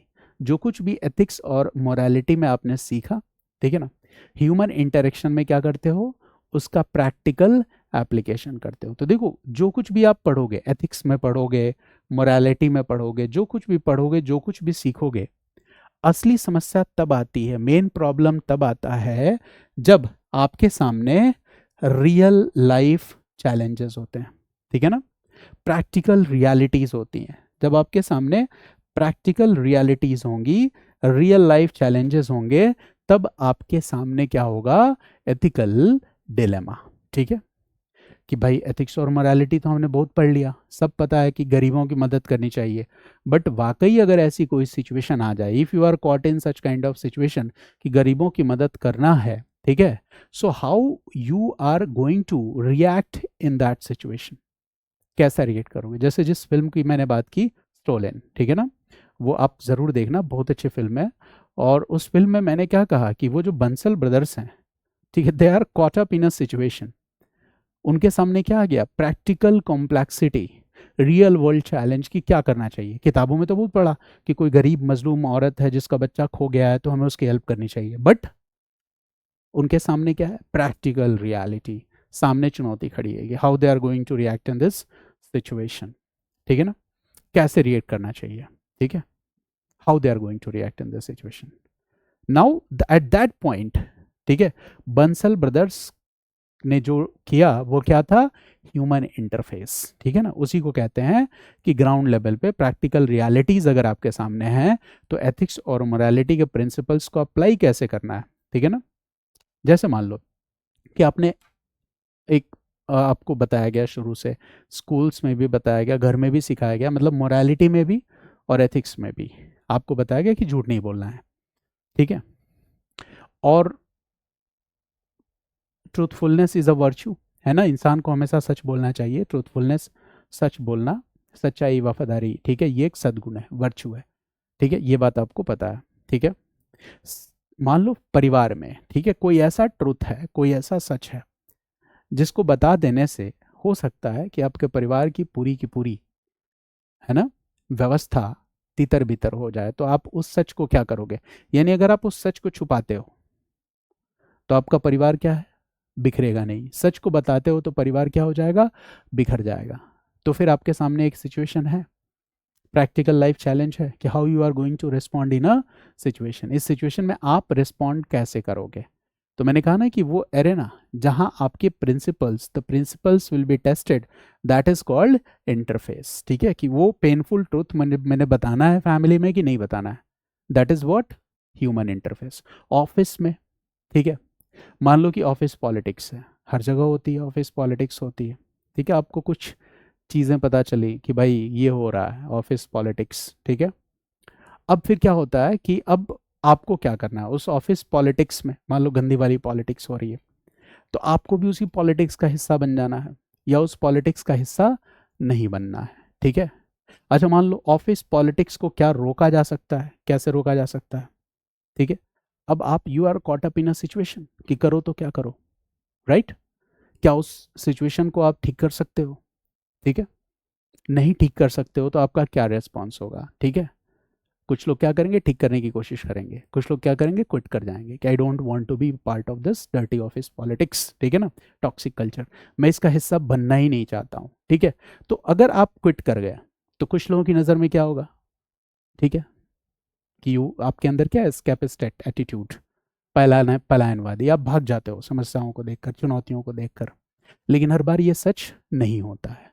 जैसे you are going to be a civil servant, आप सिविल सर्वेंट बनोगे, देखो क्या फ़र्क होता है सरकारी नौकरियों में और निजी नौकरियों में, ठीक है।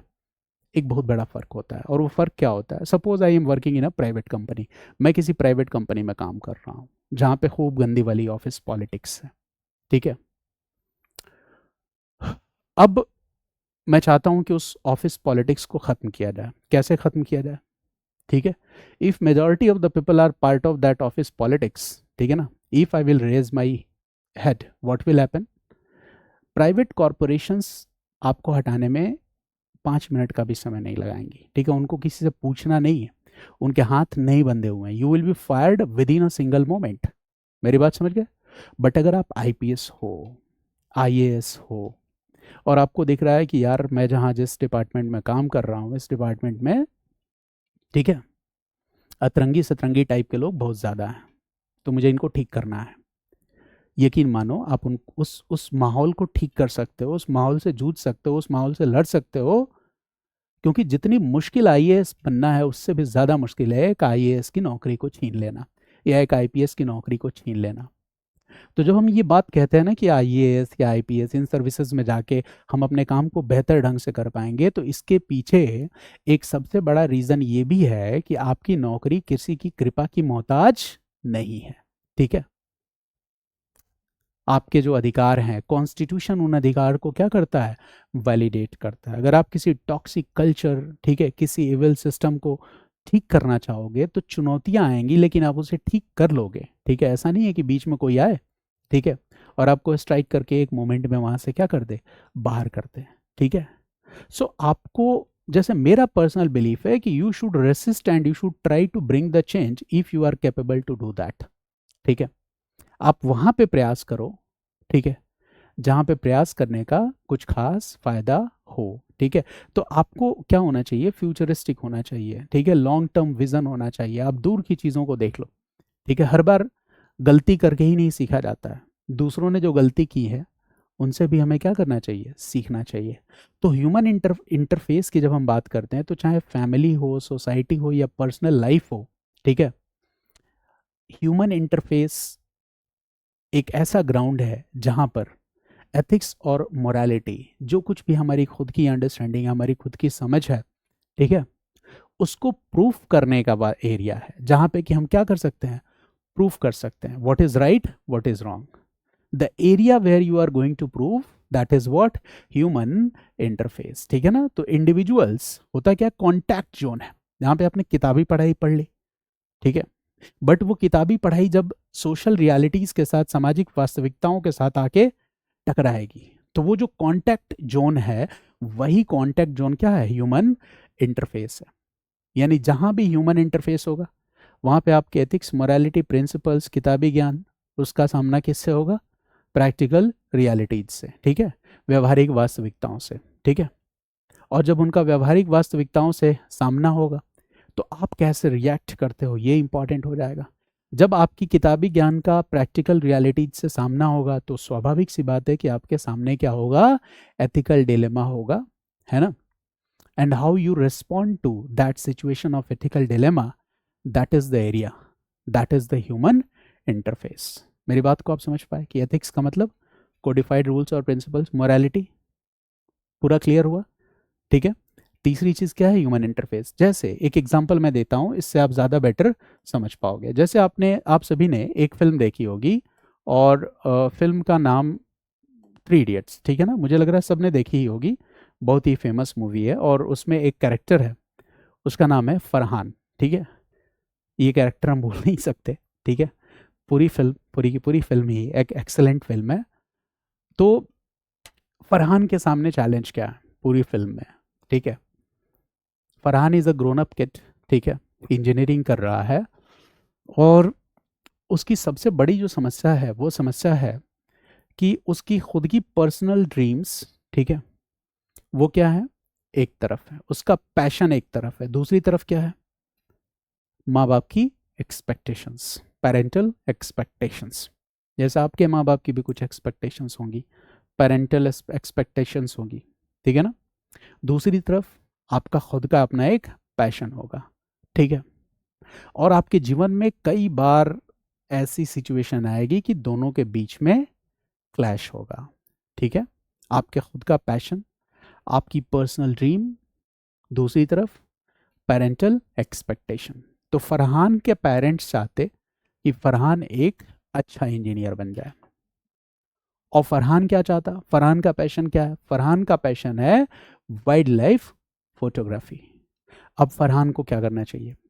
अपने फैमिली एक्सपेक्टेशंस को पूरा करना चाहिए, या फिर उस इनर ट्रुथ या कॉन्सेंस की आवाज को सुनना चाहिए? अब समय आ गया है कि डिसीजन किसको लेना है? फरहान को लेना है, राइट। तो ये जो एरिया है जहां पे ये निर्णय फरहान को लेना है, डिसीजन फरहान को लेना है, इस एरिया को ही हम क्या कहते हैं? ह्यूमन इंटरफेस, ठीक है। कि हमारी पर्सनल वैल्यूज जो है, that will collide with some family obligations, कि क्या करना चाहिए, हमें किसकी बात सुननी चाहिए, ठीक है ना। तो देखो, फरहान तब तक परेशान रहता है जब तक वो इस एथिकल डिलेमा में रहता है। वाइल्ड लाइफ फोटोग्राफी के लिए वो क्या सोचता है कि अब्बा नहीं मानेंगे, ठीक है, और वो जबरदस्ती इंजीनियर बनने की कोशिश करता है। लेकिन जिस दिन वो एथिकल डिलेमा से बाहर आता है, ठीक है, ये क्या है? Human interface. क्या आप एथिकल डिलेमा में हो? क्योंकि सोसाइटी ये बताती है कि पेरेंटल एक्सपेक्टेशंस को फुलफिल करना इज अ वर्च्यू। दूसरी तरफ आपको पता है कि आप अपने पैशन को परस्यू करोगे तो लाइफ में बहुत अच्छा कर जाओगे, तो फाइनली एक ना एक दिन तो आपको डिसीजन लेना होगा। तो जिस दिन आप ये डिसीजन लेते हो, आप इस डिलेमा से बाहर आ जाते हो, ठीक है ना। तो हर आदमी के जीवन में इस तरह का एथिकल डिलेमा आता है। तो उस एथिकल डिलेमा से हम किस तरह से निपटते हैं, किस तरह से उस एथिकल डिलेमा को सॉल्व करते हैं, तो ये जो एरिया है, इसे ही हम क्या कहते हैं? एथिक्स, और सॉरी, ह्यूमन इंटरफेस, जहाँ पे हमारी एथिक्स, हमारी मोरालिटी, ये टेस्ट हो जाती है। ऐसे एक और फिल्म है जो बहुत ही पॉपुलर फिल्म है, दृश्यम। ये भी आप लोगों ने देखी होगी। दृश्यम में एक कैरेक्टर है प्रोटेगोनिस्ट, जिसका नाम है विजय सालगांवकर। और विजय सालगांवकर को ये बात, ही is a law abiding citizen, ठीक है, जहाँ रहता है, जिस लोकेलिटी में रहता है, वेरी प्लीजिंग पर्सन, ठीक है, सबसे मिलता जुलता है, सबसे बातें करता है, फिल्में लिखता है, कहानियाँ लिखता है, फिल्में बनाने का शौक है, ठीक है। He respect the elder people, means he is a law abiding citizen. एक लॉ अबाइडिंग सिटीजन जिसको ये पता है कि एक सिटीजन को क्या करना चाहिए, जो लीगल कोड्स हैं, ठीक है, या सोसाइटी के जो मोरल कोड्स हैं, वो हमें क्या करना चाहिए? फॉलो करने चाहिए। और विजय सालगांवकर उस सोसाइटी के लीगल और मोरल कोड्स को बहुत रिलीजियसली फॉलो कर रहा है। समाज में एक इज्जत की जिंदगी जी रहा है, ईमानदारी से अपना काम कर रहा है और अपना जीवन जी रहा है। लेकिन उसके जीवन में एक ऐसी सिचुएशन आती है, ठीक है, मैंने कहा ना कि वही वो ह्यूमन इंटरफेस वाला एरिया, जहाँ पे कि गलती से उसकी बीवी और बेटी से एक यूथ का मर्डर हो जाता है ना। और उस मर्डर को छुपाने का मतलब क्या है कि you are trying to break the law to protect your child, आप कानून तोड़ने की कोशिश कर रहे हो, ठीक है। अच्छा, उस मर्डर को छुपाना, ठीक है, एक तरह से क्या हुआ कि ब्रेकिंग द लॉ, ठीक है, to protect the society. This is not good, ये अच्छा नहीं है, सोशल कोड्स के खिलाफ है, ठीक है। एक सिटीजन को जो मोरल कोड फॉलो करना चाहिए उसके खिलाफ है। लॉ अबाइडिंग सिटीजन ऐसा कभी नहीं कर सकता। अगर मर्डर हुआ है तो उसको क्या करेगा, पुलिस को बताएगा, ठीक है, इन्वेस्टिगेशन में पुलिस की हेल्प करेगा, वो साक्ष्यों को मिटाएगा नहीं। बट विजय सालगांवकर ऐसा करता है, क्योंकि उसके सामने क्या है, एक तरफ मोरालिटी और लॉ है, सॉरी, एक तरफ लॉ है तो दूसरी तरफ पर्सनल मोरालिटी है, to protect the family's honour, ठीक है, to protect the safety of his children, to protect the safety of his wife. और उसको पता है कि ये क्राइम गलती से कमिट हुआ है, जानबूझ के इस क्राइम को नहीं किया गया है। तो इस पर्सनल डिलेमा में, ठीक है, ये क्या है, real life human interface situation, ठीक है ना। कि इस personal dilemma, ethical dilemma, real life human interface के सिचुएशन में विजय सलगांवकर कौन सा डिसीजन लेगा, ठीक है, ये क्या है, ह्यूमन इंटरफेस, ठीक है। तो हमारी किताबी ज्ञान जो है that will be tested eight one point, ठीक है ना। एक शब्द है पढ़ा, किसने कितना पढ़ा, दूसरा है गढ़ा, किसने कितना गढ़ा, खुद को कितना गढ़ा, ठीक है। तो कुछ लोग होते हैं जिनके पास बुकिस नॉलेज नहीं होता, किताबी ज्ञान नहीं होती है, बट पढ़े लिखे नहीं होते, बट उनको जीवन का व्यवहारिक ज्ञान बहुत ज़्यादा होता है। So they are more practical in this situation of human interface, ठीक है ना। वो प्रैक्टिकली किसी भी सिचुएशन को ज़्यादा हैंडल कर लेते हैं। कभी आप इस बात को नहीं सोचते कि कम पढ़े लिखे राजनेता, है ना, पॉलिटिशियंस, ठीक है, इतने बड़े सिस्टम को कैसे हैंडल कर लेते हैं, कितने सारे ब्यूरोक्रेट्स उनके लिए काम करते हैं, उनके लाइफ में भी बहुत सारा प्रेशर, तनाव, है ना, इलेक्शन कैंपेन्स के समय तमाम तरह की मतलब चुनौतियां होती होंगी। इन सारी चीज़ों को वो कैसे हैंडल कर लेते हैं, how they are able to handle all this. कम पढ़े लिखे लोग हैं, क्यों वो हैंडल कर पाते हैं, इसके पीछे रीज़न है कि उनका सोसाइटी के साथ इंटरेक्शन बहुत ज़्यादा है, ठीक है। दिन भर में कई बार ऐसा ह्यूमन इंटरफेस वाला सिचुएशन उनके पास आता है जहाँ पे उनको डिसीजन लेना पड़ता है कि क्या करना चाहिए, ठीक है। आप एग्ज़ाम पास करके 23 ईयर्स, 24 या 30 ईयर्स में आईएएस बनते हैं, ठीक है, और धीरे धीरे आप जो बुकिश नॉलेज है इसको प्रैक्टिकल रियलिटीज़ के साथ जोड़ के देखना शुरू करते हो, तो एक लंबा टाइम लग जाता है आपको ज़्यादा प्रैक्टिकल, ज़्यादा व्यवहारिक बनने में, चीज़ों को ज़्यादा इफिशिएंटली हैंडल करने में। जैसे एक फिल्म आई थी आर्टिकल 15, ये भी बड़ी एक्सेलेंट मूवी थी, ठीक है, जिसमें आपको क्या दिख रहा है कि अयान रंजन जो है ना, एक आईपीएस ऑफिसर है, ऐसा आपके साथ भी होगा, ठीक है। अयान रंजन की पोस्टिंग एक ऐसे इलाके में होती है जहाँ पर जो कास्ट रिजिडिटीज़ हैं वो बहुत ही स्ट्रांग हैं, जातिगत रूढ़ियाँ बहुत ही स्ट्रांग हैं, जहाँ पे कास्ट बेस्ड इनजस्टिसेस हैं, जाति पर आधारित अन्याय है, जहाँ पे कास्ट बेस्ड क्राइम्स हैं, जाति पर आधारित अपराध है, जहाँ एडमिनिस्ट्रेशन में कास्ट प्रेजुडिसेस और बायसेस हैं, ठीक है, जाति पर आधारित पूर्वाग्रह है। और ऐसी सिचुएशन में एक आईपीएस ऑफिसर जब वहाँ जाता है और इन सारी घटनाओं को देखता है, वहाँ पे हो रहे अपराध को देखता है,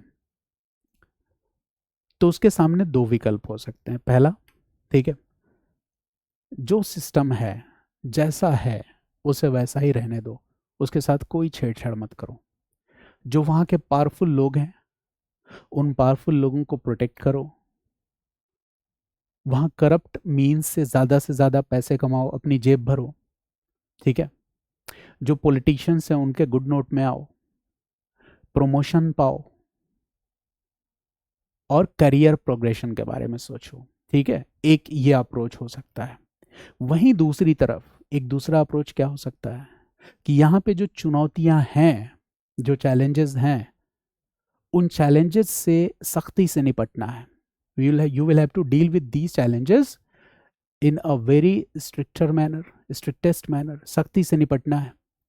और अगर ज़रूरत पड़ी तो यहाँ जिसके साथ इनजस्टिस हुआ है, जिसके साथ अन्याय हुआ है, उसको न्याय दिलाने के लिए अगर ज़रूरत पड़ी तो मैं अपने करियर को भी दांव पे लगाने के लिए तैयार हूँ। दूसरा आईपीएस ऑफिसर ये होगा। तो इस पूरी फिल्म में ये जो कैरेक्टर है, ठीक है, अयान रंजन, ये एक एथिकल डिलेमा की सिचुएशन में है कि क्या करे। मैंने कहा ना, यही है ह्यूमन इंटरफेस। और लास्टली वो क्या डिसाइड करता है कि नहीं, मुझे क्या करना है, मुझे क्या करना है, मुझे we I have to fight for the justice of those who are, ठीक है, the victims here who are exploited. यार मुझे इनके लिए लड़ना है, भले ही इसके लिए I will have to risk my career, I will do that, but I will fight for the justice of the marginalize class and common people. I will fight against this deep rooted caste discrimination in the society।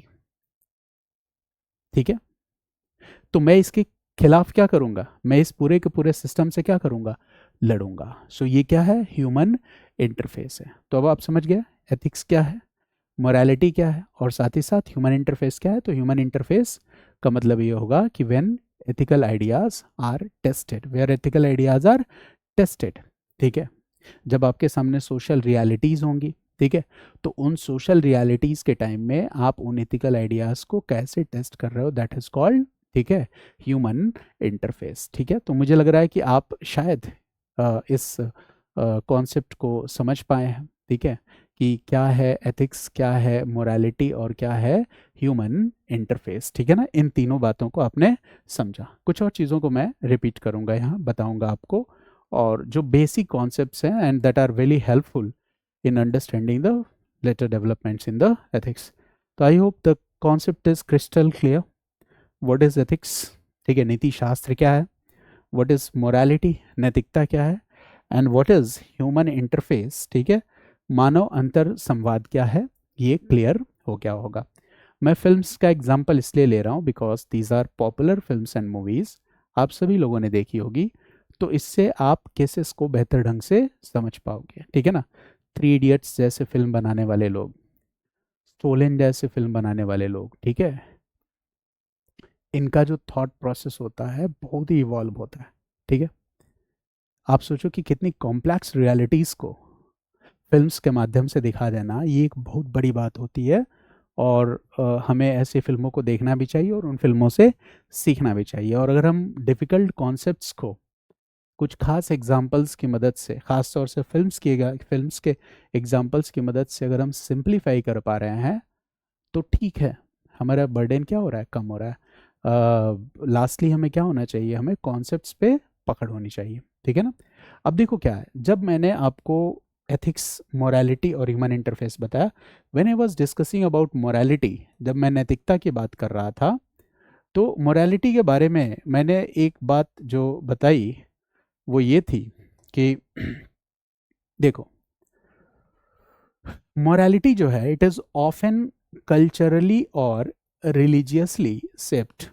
नैतिकता क्या होती है, it is often culturally और religiously सेप्ड, यानी अलग अलग संस्कृति में, अलग अलग धर्म में लोगों के नैतिकता के पैमाने अलग अलग हो सकते हैं। ठीक है, the standards of morality, the basic concepts of morality में डिफर इन डिफरेंट कल्चर्स। ठीक है, इसका मतलब ये है कि जब भी हम किसी मोरल कोड को या सोशल नॉर्म्स को समझ रहे हैं तो हमें एक पर्टिकुलर कल्चर के कॉन्टेक्स्ट में किसी मोरल कोड या सोशल नॉर्म्स को समझना चाहिए।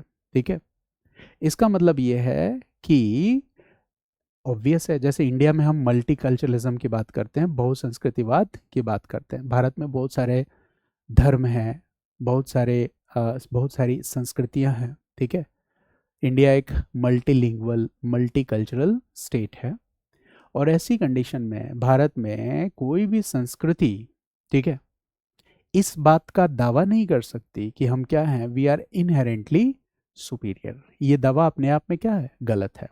जैसे when British came to India, जब हिंदुस्तान में अंग्रेज आए, ठीक है, तो उन्होंने क्या दावा करने की कोशिश की कि we are inherently superior, Indian people are inferior. उन्होंने यही दावा करने की कोशिश की कि हम क्या है, सांस्कृतिक रूप से सर्वश्रेष्ठ हैं। ठीक है, बट क्या ये सही था? नहीं। ठीक है, ये जो कल्चरली सुपीरियर का जो दावा होता है, ये दावा अपने आप में क्या होता है? गलत होता है। यानी कि जितने भी कल्चर्स हैं, देयर आर डिफरेंट कल्चर्स। ठीक है, तो हमें सभी कल्चर्स को क्या करना चाहिए? रेस्पेक्ट करना चाहिए। ये बात समझना चाहिए कि जो भी डिफरेंट कल्चर्स हैं, ठीक है, उन कल्चर्स की अपनी वैल्यूज़ हैं। ठीक है, उनका अपना एक बिलीफ सिस्टम है। ठीक है, और हमें उस कल्चर के वैल्यू और बिलीफ सिस्टम को क्या करना चाहिए? रेस्पेक्ट देना चाहिए। यानी कि जितने भी कल्चर्स हैं, ठीक है, वहाँ पे जो भी मोरालिटी है वो क्या है? जो मोरालिटी के स्टैंडर्ड्स हैं, they are relative, they are not absolute. ठीक है ना? यानी कि मोरल पैरामीटर्स जो हैं, इनको हमें किस रूप में देखना है? They are relative, they are not absolute. वो क्या है? रिलेटिव है, एब्सोल्यूट नहीं है ना? तो एक वर्ड आता है हमारे सामने जिसको हम कहते हैं कल्चरल रिलेटिविज्म। ठीक है, कल्चरल रिलेटिविज्म, ये वर्ड इसलिए बता रहा हूँ, इसको आगे की क्लासेस में हम यूज़ करेंगे, इसीलिए इसे जानना ज़रूरी है। जैसे ये वर्ड है कल्चरल रिलेटिविज्म, इसका मतलब क्या है? इसका मतलब ये है कि जो भी मोरल कोड्स और सोशल नॉर्म्स हैं, ठीक है, जो भी मोरल कोड्स हैं या जो भी सोशल नॉर्म्स हैं, जब हम मोरल कोड्स और सोशल नॉर्म्स की बात कर रहे हैं, so we are talking with respect to morality. हम किसके कॉन्टेक्स्ट में बात कर रहे हैं? मोरालिटी के। तो जो भी मोरल कोड्स हैं, जो भी सोशल नॉर्म्स हैं, they should be understood, okay, with, और दे शुड बी अंडरस्टूड, उनको समझा जाना चाहिए that they are relative to their to one particular cultural context. उनको एक खास कल्चरल कॉन्टेक्स्ट में समझ के समझा जाना चाहिए। ठीक है ना? जैसे मैंने एक एग्जांपल आपको दिया कि वेस्टर्न नोशंस में, ठीक है, जो लव मैरिज का कॉन्सेप्ट है या अपने लाइफ पार्टनर को चूज करना, ये जो कॉन्सेप्ट है वो प्रोग्रेसिव है। इंडिया में विलेजेस में या इंडिया की ट्रेडिशनल फैमिलीज में अरेंज मैरिज, ठीक है, ये भी क्या है? एक सोशल नॉर्म है, मोरल कोड है। और अरेंज मैरिज को, यानी कि एक तरफ क्या है? लव मैरिज, दूसरी तरफ क्या है? Arrange marriage. तो वेस्टर्न नेशंस में ये क्या हो गया? प्रोग्रेसिव। इंडिया की ट्रेडिशनल सोसाइटीज में arrange marriage is considered to be the superior. ठीक है, बट अगर सवाल है कि इन दोनों में से, ठीक है, which one is right, which one is wrong, so it is very difficult to answer. इसका आंसर देना बहुत ही गलत है। क्यों गलत है? क्योंकि ये दोनों अलग अलग कल्चर्स को दिखला रहा है। तो इस कल्चर के कॉन्टेक्स्ट में the right to choose your life partner, love marriage, this is, ठीक है, राइट, ये सही है।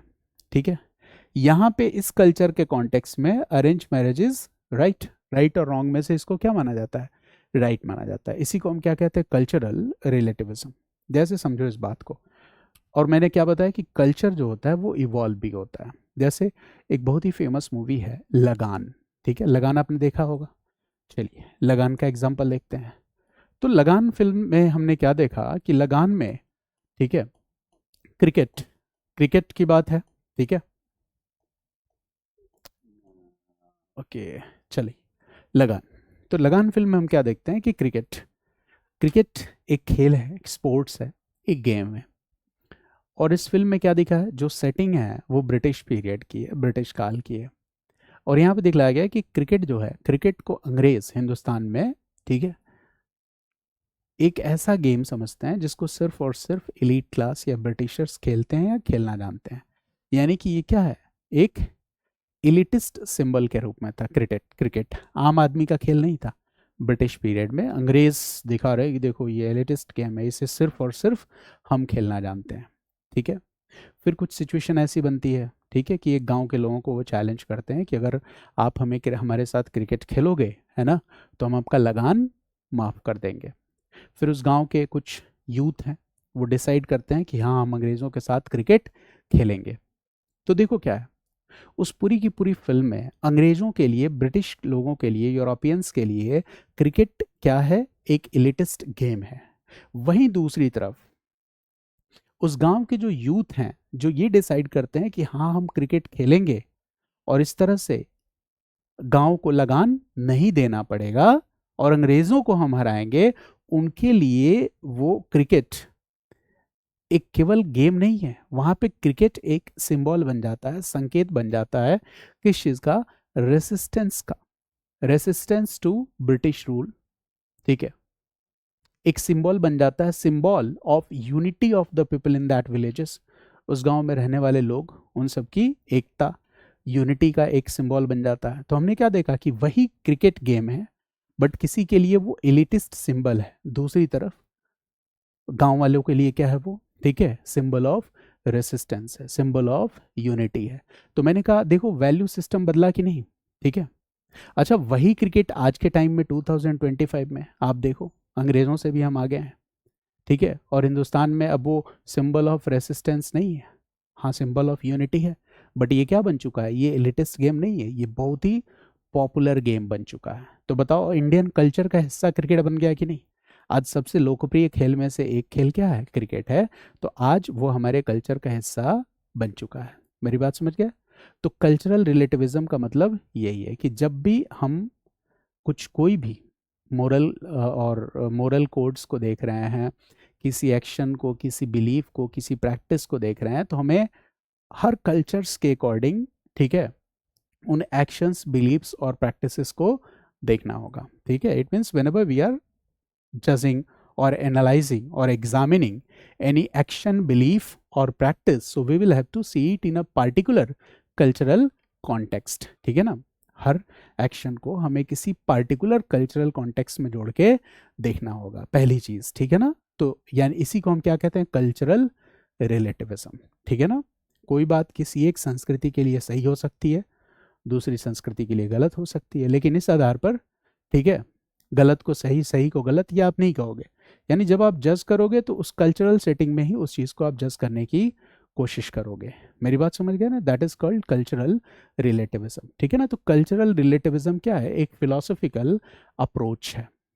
इस फिलोसॉफिकल अप्रोच से हम कोशिश करते हैं कि हाउ वी जज एंड अंडरस्टैंड कल्चर्स, हम संस्कृतियों को किस तरह से जज करें, how we should understand the cultures, how we should जज द कल्चर्स। ठीक है ना, respect culture on its own terms, we see culture in its own setting, that is called cultural relativism। उसी को हम कहते हैं cultural relativism। ऐसे एक दूसरा वर्ड है, that is called collectivism। ठीक है ना, collectivism। अब कई बार क्या होता है कि collectivism, आपसे कोई ऐसे पूछ ले कि बताओ कल्चरल रिलेटिविज्म ज़्यादा अच्छा है कि कलेक्टिविज्म ज़्यादा अच्छा है, ठीक है, तो आंसर देना बड़ा मुश्किल हो जाता है। तो इस बात को समझो कि कलेक्टिविज्म क्या है, सबसे पहली चीज़। ठीक है, तो कलेक्टिविज्म का मतलब ये हो गया, ठीक है, कि कलेक्टिविज्म एक कल्चरल ओरिएंटेशन है जिसमें, ठीक है, जैसे मान लो कि एक सोसाइटी में, जैसे मान लो कि हम इंडिया की बात करें, ठीक है ना, इंडियन सोसाइटी में, तो इंडियन सोसाइटी में क्या देखते हैं कि अलग अलग ग्रुप्स हैं, अलग अलग कम्युनिटीज़ हैं। ठीक है, इसी तरह से पूरे वर्ल्ड में अलग अलग नेशंस हैं। ठीक है, उस नेशन में रहने वाले लोग अलग अलग धर्मों को मानते हैं, अलग अलग रिलीजन्स को मानते हैं। ठीक है, जैसे मान लो कि हम चले जाएं यूरोप में, ब्रिटेन में चले जाएं, तो ब्रिटेन में रहने वाले लोग, ठीक है, अगर, ठीक है, अपने नेशन को ज़्यादा प्रायोरिटी दें, priority over individual desires and achievements, तो उसको हम क्या कहेंगे? कलेक्टिविज्म। वो भी कहा जाएगा कलेक्टिविज्म।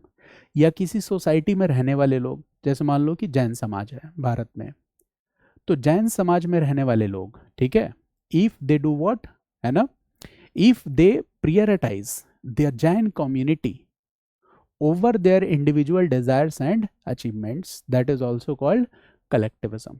ठीक है,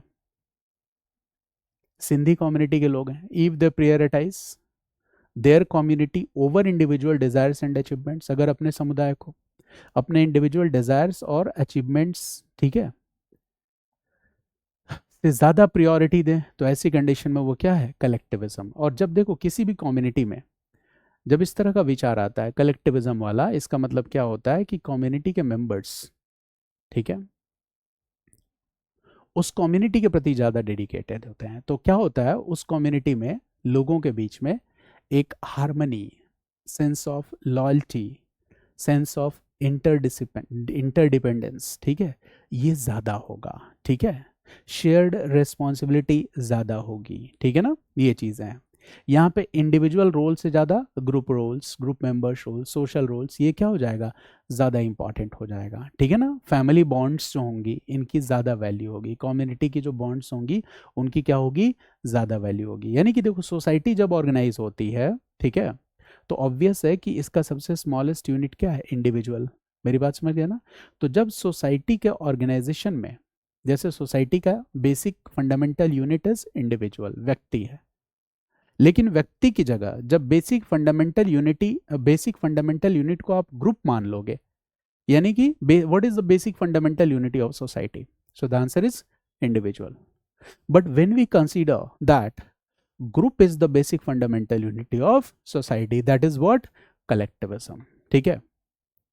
It means that in that society, the society organized itself on the basis of group over individual। उस समाज में सोसाइटी किस तरह से ऑर्गेनाइज हो रही है, on the basis of group over individual, इस तरह से ऑर्गेनाइज हो रही है। तो वहां पे जो अप्रोच है, फिलोसॉफिकल वैल्यू सिस्टम है, वो कैसा है, कलेक्टिविज्म का है। मेरी बात समझ गया ना। तो कलेक्टिविज्म भी एक वैल्यू सिस्टम है। जैसे हमने कहा कि कल्चरल रिलेटिविज्म में हम अलग अलग कल्चर्स को अलग अलग सेटिंग में समझते हैं, ठीक है, कोई कल्चर इन्फीरियर है, कोई कल्चर सुपीरियर है, हम ऐसा नहीं मानते हैं, ठीक है। मल्टी कल्चरलिज्म, हम सभी कल्चर्स को एक जैसा रिस्पेक्ट देते हैं। ठीक वैसे ही कलेक्टिविज्म भी क्या है, एक वैल्यू सिस्टम है जो ग्रुप वेलफेयर पे फोकस करता है। कलेक्टिविज्म सोशल हार्मनी पे फोकस करता है। कलेक्टिविज्म होने की वजह से क्या होगा, जिस समाज में कलेक्टिविज्म होगा वहाँ पे क्या होगा, यूनिटी, सोशल सपोर्ट और मेंबर्स ऑफ द कम्युनिटी, इनके बीच में कोऑपरेशन बहुत ही ज़्यादा होगा। जहाँ पे कलेक्टिविज्म होगा क्या होगा, इंडिविजुअलिटी और इंडिविजुअलिटी जैसी चीज़ें क्या होंगी, वहाँ पे सप्रेस हो जाएंगी, ये ध्यान रखना है। सोशल ऑर्गेनाइज कल्चरल रिलेटिविज्म में क्या हो रहा है, ठीक है, कि we are understanding and respecting one others culture, ठीक है, हम एक दूसरे के कल्चर्स को, इसका मतलब क्या है, ठीक है, जब सोसाइटी में इंडिविजुअल को प्रायोरिटी दी जाएगी, सॉरी, इंडिविजुअल की जगह ग्रुप को प्रायोरिटी दी जाएगी, तो वहां पे क्या होगा, कलेक्टिविज्म, ठीक है ना, ये चीजें हैं। तो अब अगर कोई आपसे पूछे कि कल्चरल रिलेटिविज्म ज्यादा अच्छा है कि कलेक्टिविज्म ज्यादा अच्छा है, तो देखो क्या है, कल्चरल रिलेटिविज्म, ठीक है, तब बेहतर है जब आप सोसाइटीज को समझने की कोशिश कर रहे हो, जानने की कोशिश कर रहे हो, ठीक है। तो ऐसी कंडीशन में कल्चरल रिलेटिविज्म इज बेटर, ठीक है। लेकिन एक सोसाइटी को कैसे फंक्शन किया जाना चाहिए, ठीक है, how a society should function, ठीक है, प्रायोरिटाइजिंग ग्रुप ओवर इंडिविजुअल, इस सेंस में बात कर रहे हो तो कलेक्टिविज्म इज बेटर, ठीक है। तो cultural relativism no doubt is a superior idea. Democratic practices, traditions और मल्टीकल्चरल इथॉस, इन सब के साथ हम कल्चरल रिलेटिविज्म को जोड़ के देखते हैं।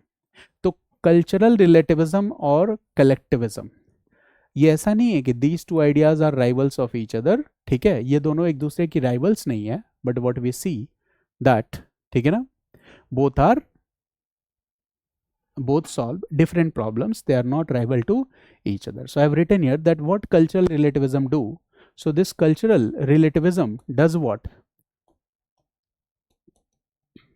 cultural relativism promotes respect for cultural diversity by discouraging ethnocentrism, ठीक है ना, यानी कल्चरल रिलेटिविज्म किस चीज को प्रमोट करता है, तो इस it promotes respect for cultural diversity, पहली चीज मल्टीकल्चरलिज्म को प्रमोट करेगा।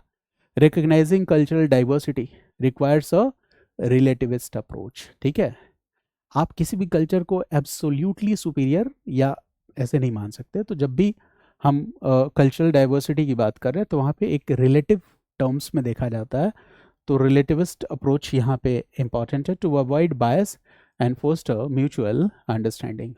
Cultural relativism helps preserve cultural diversity by valuing different traditions and practices equally, ठीक है। Both concepts emphasize the importance of dialogue, right, tolerance and coexistence in multicultural settings, ठीक है ना, अलग अलग समाज की ये खूबियाँ हो सकती हैं। तो ये दोनों कॉन्सेप्ट वर्ड्स आपको पता हो गया, ह्यूमन इंटरफेस मैंने आपको बता दिया कि व्हाट इज ह्यूमन इंटरफेस।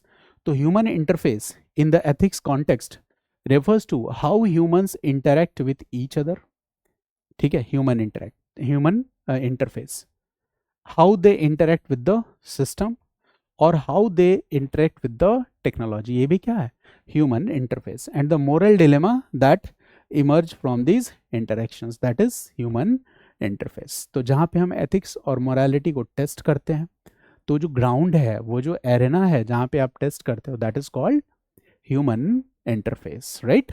वही क्या है, मानव अंतर संवाद या ह्यूमन इंटरफेस है। तो ह्यूमन इंटरफेस क्या है, एक कॉन्टैक्ट जोन है, जिस कॉन्टैक्ट जोन में where individual ethics meets societal norms and practical challenges, जहाँ पे आपका जो इंडिविजुअल एथिक्स है it meets with societal norms and practical challenges, ठीक है। तो ह्यूमन इंटरफेस क्या है, it is the arena where these principles are tested, which principles, ethics and morality, ठीक है। Technical proficiency, practical application, real world solutions, ठीक है। Contact zone है where personal values clash with social realities that I have already discussed with you, right?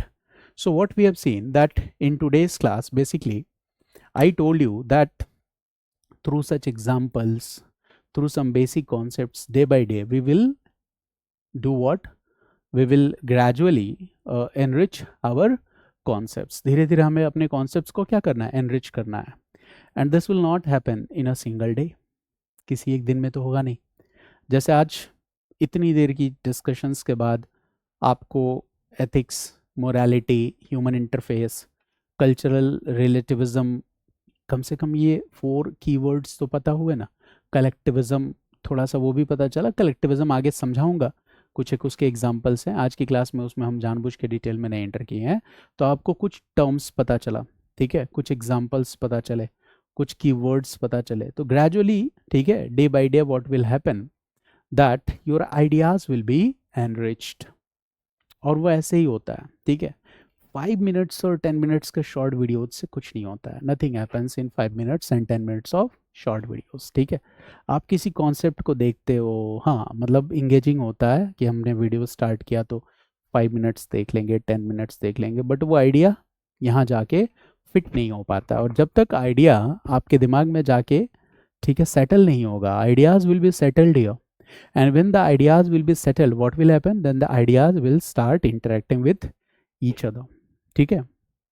तो क्या होगा, when ideas will start interacting with each other, your thought process will evolve, and when your thought process will be evolved, in that case you will be able to decode the question that will be asked in your examination, question को decode कर पाओगे, ठीक है। और जब जैसे ही आप question को डिकोड कर पाओगे अपनी अंडरस्टैंडिंग के दम पे, और डिकोड करने के बाद उसका आंसर क्या होगा, उसका फॉर्मेट भी आपके दिमाग में बन जाएगा, और फिर क्या करना होगा, कलम से हमें उस फॉर्मेट को पेपर पे लिखना होगा। तो देखो क्या होता है, practice answer writing and the practice, ठीक है, वो तब एक इफेक्टिव मेथड है जब आपके आइडियाज कंस्ट्रक्ट होने लगे। Until unless you don't construct ideas in your mind, what will happen, you can never do better in your examinations, ठीक है ना। हम आंसर्स पढ़ते हैं, लिखते हैं, भूल जाते हैं, ठीक है, हर साल।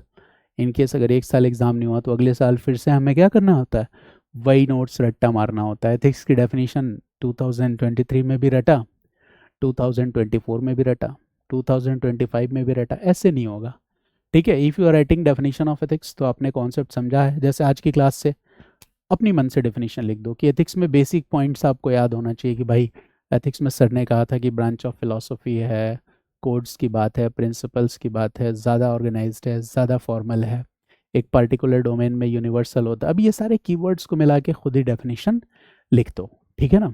एग्जाम्पल वहाँ पे लिख सकते हो आप बहुत सारा। मोरालिटी क्या होता है, तो मोरालिटी का पर्सनल डोमेन हो सकता है, ठीक है। इंडिविजुअली हम प्रैक्टिस कर सकते हैं, सोसाइटी में प्रैक्टिस कर सकते हैं, ठीक है। इंडिविजुअली प्रैक्टिस कर रहे हैं तो जैसे पेरेंट्स के साथ, वाइफ के साथ, सिबलिंग्स के साथ, ठीक है, ये सब के साथ, तो वहाँ पे एक मोरालिटी है, ठीक है। मोरालिटी और कहाँ दिख सकता है, ठीक है, ट्रैफिक, रेड लाइट सिग्नल को देख के रुक जाना, ठीक है। ऑफिस कल्चर में भी आपको वहाँ पे भी कुछ मोरालिटी के स्टैंडर्ड्स हैं उनको फुलफिल करना होगा एथिक्स के अलावा, है ना। तो एथिक्स और मोरालिटी का जो डोमेन है वो आप एक क्लियरली डिफ्रेंशिएट कर पाओगे। ह्यूमन इंटरफेस क्या है, तो जहाँ पे एथिक्स और morality will be tested in actuality. ये जितना जीएस पेपर 4 आप लोग पढ़ के जा रहे हो, इतनी तैयारी करके जाओगे, एग्ज़ाम क्लियर कर लोगे, ट्रेनिंग हो जाएगी, बट असली लड़ाई तब शुरू होगी, ठीक है, जब आपकी पोस्टिंग कहाँ हो जाएगी, बताओ। वसेपुर या मिर्ज़ापुर जैसी जगहों पे हो जाएगी, जब कलीन भैया आपसे मिलेंगे या फैज़ल खां आपसे मिल जाएगा, ठीक है। या आप ऐसे सिचुएशन में पड़ जाओगे जैसे सिचुएशन में आर्टिकल 15 का प्रोटेगनिस्ट, मूवी का प्रोटेगनिस्ट, ठीक है, आयान आईपीएस, तब it will be tested. That is what human interface, कि आप किस तरह से रिस्पॉन्ड करते हो इन चैलेंजेस में, ठीक है ना। ठीक है, आप आईएएस आईपीएस नहीं हो, बट अगर आप स्टोलन फिल्म के बंसल ब्रदर्स की जगह तरह किसी एक ऐसे सिचुएशन में ट्रैप हो जाओ, ठीक है, तो how you will have to respond, ठीक है, at that point, that is what human interface, कि अब आप कैसे रिस्पॉन्ड करते हो, that is what human interface. तो देखो, इतनी बेसिक बातें समझ में आ गई, आई होप कि आ गया। तो अभी हम आज की क्लास में कोई आंसर राइटिंग नहीं करेंगे, ठीक है। और जो लोग हमारे इस प्रोग्राम से जुड़े हुए हैं उनको मैं एज यूजुअल नोट्स मेल कर दूंगा, राइट। और बाकी वीडियोज सारे यूट्यूब व्यूअर्स के लिए होंगी, राइट। और मिलते हैं फिर अगली क्लास में। तो अगली क्लास में हम डिस्कस क्या करेंगे ये भी मैं बता दूं। आज हमने इन वर्ड्स को डिटेल में डिस्कस कर लिया, एथिक्स और human interface. Now in next class we will enter into the sub topics. तो लेक्चर 3 में हम सब टॉपिक्स पे जाएंगे, जैसे सब टॉपिक 1 और 2 this we will deal in our lecture 3, and subtopic 3 and 4 we will deal in lecture 4 and 5. Okay, so now we will take 3 more classes here, ठीक है, and in 3 classes I will finish these remaining 4 subtopics, ठीक है, and this is what the basics of your ethics paper, right। चलिए, see you in the next class. Thanks to all of you.